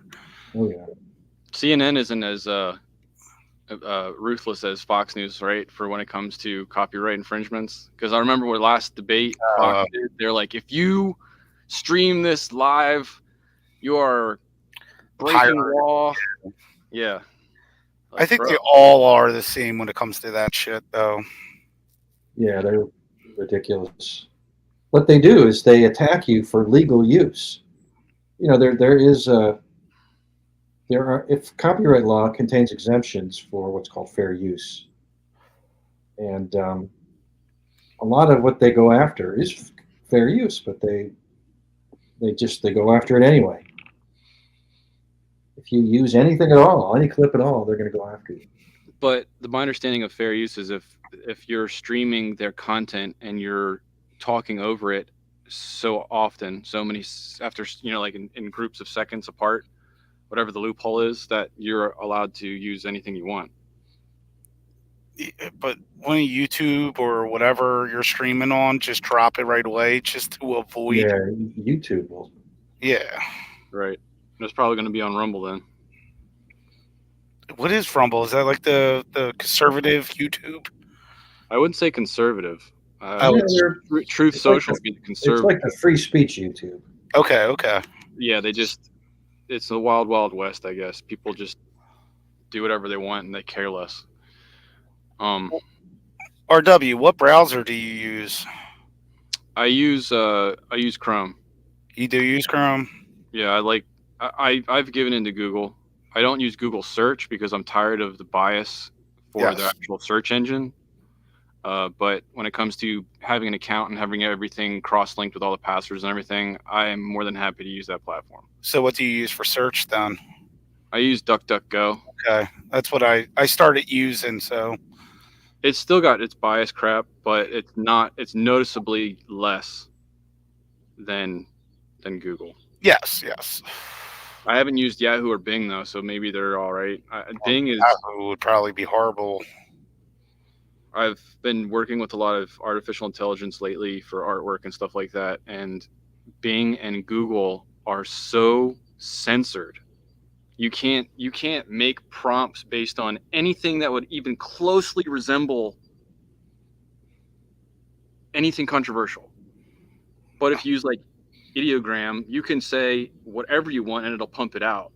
And I'm just surprised that they're so cutthroat on what you're allowed to make and what you're not allowed to make. Because some things, in my opinion, are not offensive or controversial at all. Like you want to create a picture of a white guy pruning trees for somebody that is a white guy that prunes trees for their advertisement, but they're like, this goes against Google's policy in terms of service, so we're not allowing this image to be displayed. And you're like, because it's a white guy? Like, that doesn't make sense. Yeah. Anyway, the censorship. Here's a question. Do you think that there's an artificial intelligence program running for each individual that uses the internet that creates a profile specifically for them to advertise? On your where the hell that word is that sees what you search and it's like it's somehow attached to your and all that. Yeah, I think so. Because anytime I see ads on like for singles, it's always like Asian girls, and that's the porn I usually watch. So they know what I'm looking at all times. Right. That bot is busy. I hear you. Yes. That bot needs a break. Data are everywhere. And well, that's what they used to say. Like my wife said sometimes that she did bring up that though. There's, are you looking at Asian porn? I'm like, I'm not. No, I'm really not. I do not recall. But we do have an 18-year-old son. You just threw his ass under the bus. He got caught already. Or she had friends over by the pool, and we have a surround sound system, and he was still on Bluetooth inside the house, and yeah, my wife ran so quick in the house, and my son was like, "What? What are you doing? Nothing." Door Why'd you throw locked, the speakers in the pool? and that was like 4 years ago. That was hilarious. There's a comedian that was saying how his dad never really got involved in discipline, but when he did, it was brutal. So one day his dad came in and saw his search history, and what he did is he printed it out, and he made the son go into the kitchen and read out his browser history to his mom. And so he did it, and then after he did it, he's like, the dad takes the list from the son. He's like, "Thank you. Me and your mother are now going to use this for inspiration later tonight." Kid. He's like, "I have deleted my browser history every day since that day for the rest of my life." But like, going on your question, is that where you're going? Like, there's your algorithm. I forget what the word is, but it knows your searches. It tries to appease to you for ad reasons, and you're saying that when you go to search things, it will purposely block things and show you things that they might want you to see. I mean, I don't know what level to go with it, but instead of just, before and currently, we have all of our points of data that is received by corporations that we interact with, whether it's Google or any website that you interact with. That's all saved data. It's attached to an IP, whatever. But for this sake, it's attached to a Google account. They're taking that information and they're using it in an algorithm to pump information at you and keep information away from you. That's what they do. My belief of what they do. My question is Twitter back in the day. Watching artificial intelligence now and how it's used, I'm just curious if they've actually assigned, or an artificial intelligence is actually assigned to each individual user that does it to a higher degree, or as part of a artificial intelligence program. It's not just a point of data anymore. It's actually like a program that gathers and does it for each individual user. I don't know, because I'm literally going to the comment sections of Facebook and YouTube and stuff, and I'm looking at comments, and it's gotten to the point where I'm not sure how many accounts and users on the internet are even real. Artificial intelligence is taking over so much, and there's so much false posting and information that I'm just kind of reassessing. Not trying to sound like a tinfoil hat guy, but I'm just trying to reassess how far are we into artificial intelligence control. And I just see it abundant. Mm-hmm. Do those accounts make money? So for Facebook, you can be monetized. If there's enough people trafficking through your page, you're getting money for it. If you're on YouTube, you're monetized. Every comment on your video makes it a higher chance that it will be watched by someone else. So Twitter's the same one, or X, wherever the hell you want to call it. Right. I would love to see X be the one that actually knocks out bots. I can understand how it would be detrimental. At the same time, their numbers will go down, but their server use would go down also, and there'd be less resource draw. I don't know. There's just so many porn bots on X in particular. Like, all I do when I go on, like, I'll go see, like, what did Dan's talked about today on X? All I do is I block porn bots. That's the only interaction I really have in a day. Really? Yeah, at least I get a lot of death shit. I get a lot of death shit on mine. Death? Death, like wars and all this cynical shit, like a live leak. Live leaks on X now, it feels like. So that's your feed. That's what your feed is of. Well, I'm talking about like your little notification interactions. Like, no, every day I get 2 notifications. I never look at them. I click it and I get off it, so it goes away. So the red dot goes away. Yeah, but that just means you have like 500 porn bots that are like crawling. And so I should look into this. I don't know if it makes much of a difference. I don't know. It's just they frustrate me personally. I don't think it makes a difference if I block them or not. Do you use Twitter and X to communicate really to people? I mean, just Dance or Smokesteve or Welsh or whatever. When they make a comment or they see, see what they're talking about. If it interests me, I'll make a comment, but I don't actually really search myself and dive through it and try and find information and interact with random people. Because Okay. no one responds to me. Like Dance does and Steve does, because like I know them and we communicate already. But if I reply to some random person, I 1% of the time will get a response. So X to me isn't a communication platform. It's just yelling at the void. That's what X is. Okay. Yeah, I agree.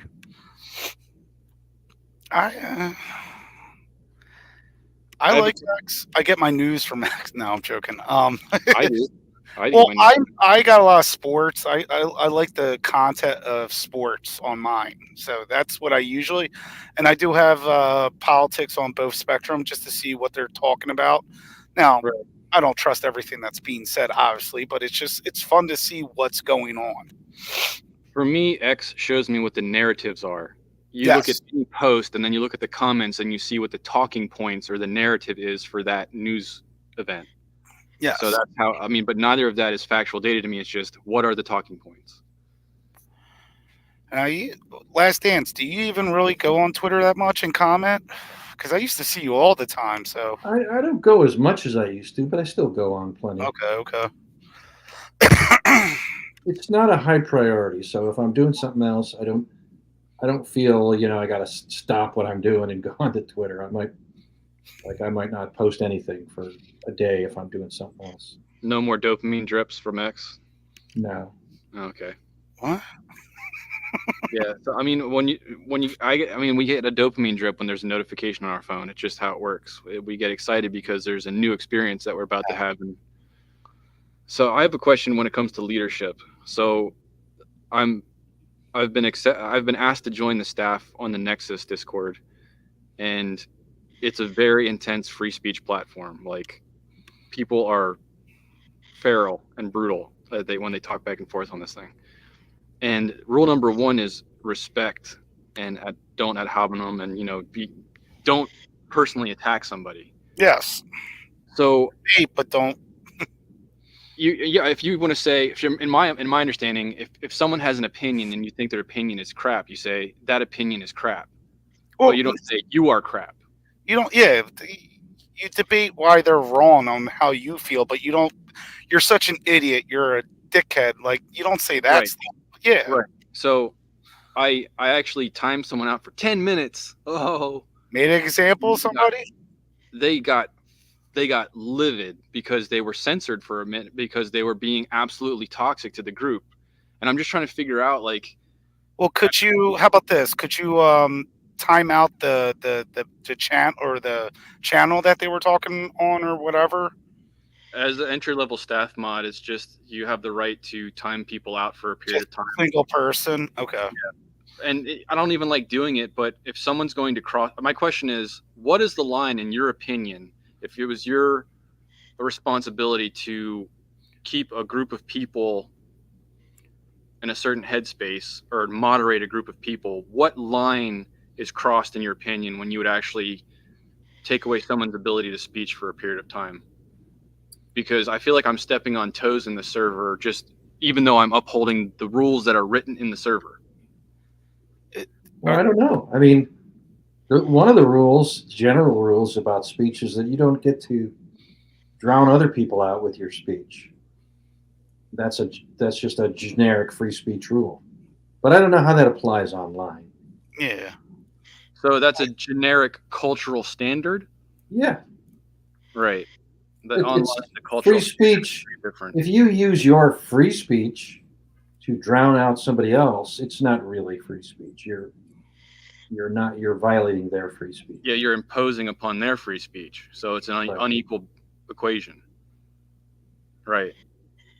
Yeah, and then another one is personal attacks. Although if you don't know the other person, you can't really have a personal attack, right? How is somebody going to personally attack me? Are you just timing out one person, or are you timing out multiple people for doing the same thing now? The one individual was an extreme that I dealt with. So I didn't do the whole group because the whole group wasn't on that level.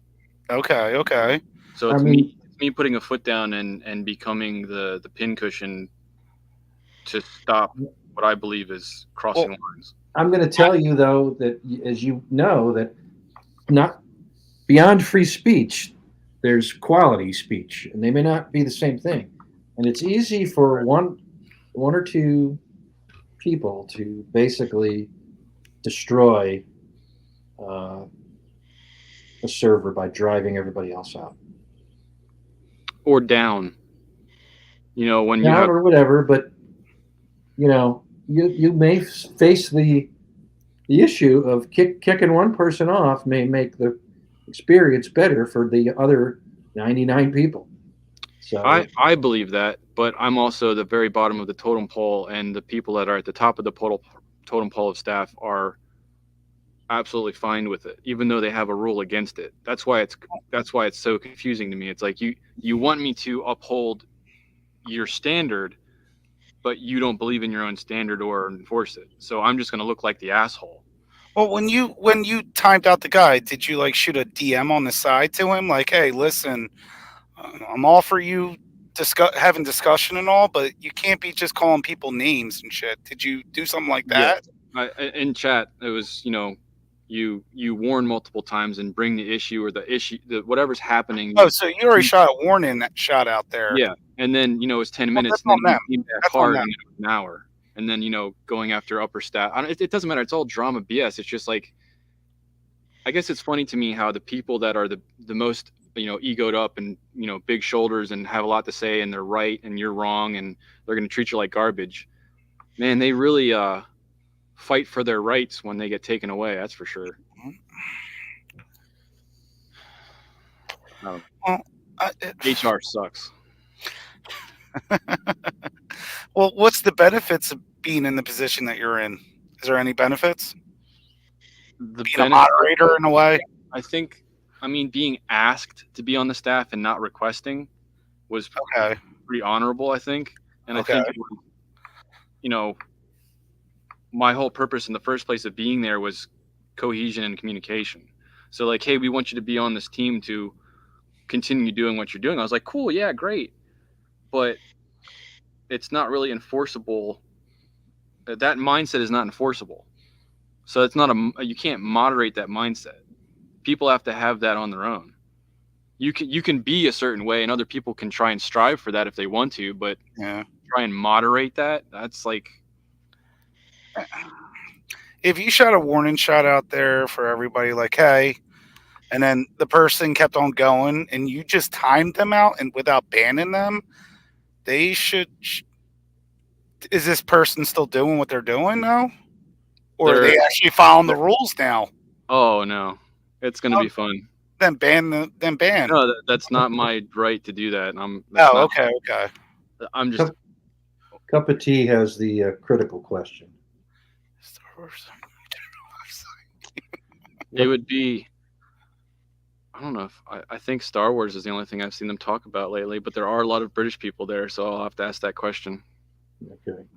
It's usually about Islam and Christianity, Catholicism and Islam. That's usually the major. Oh my God, that's horrible. Yeah, I would never be on that. No. Whose God is better? Oh my God, that sounds terrible. It's. I just stay out of that. My God's better than your God. My God's better than yours. So I wish you guys a happy Father's Day. You too. All right, and I'll see you guys maybe next week. But have a great weekend, guys. All right, take it easy, Topple. Thanks for coming on. You're great. Problem. Do you want to knock it out or what? Yeah. Okay. I'm pooped. I think we're done here. Yeah, I think Steve is out. Welsh, are you asleep, dude? Well, yeah. Yeah, I hear snoring. All right. Well, it's good to see you again. I'm gonna appreciate RW. It was great having you on. Yeah, man. Take it easy. See ya.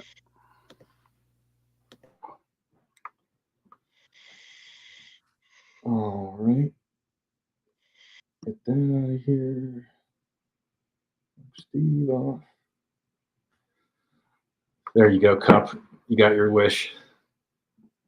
Well, this is going to be it, folks. I had a great time tonight, and I really appreciate everyone who came on. Good discussion tonight, and thanks for keeping it up there in the chat, keeping me laughing. All right, guys, have a great week and a good weekend. Take care.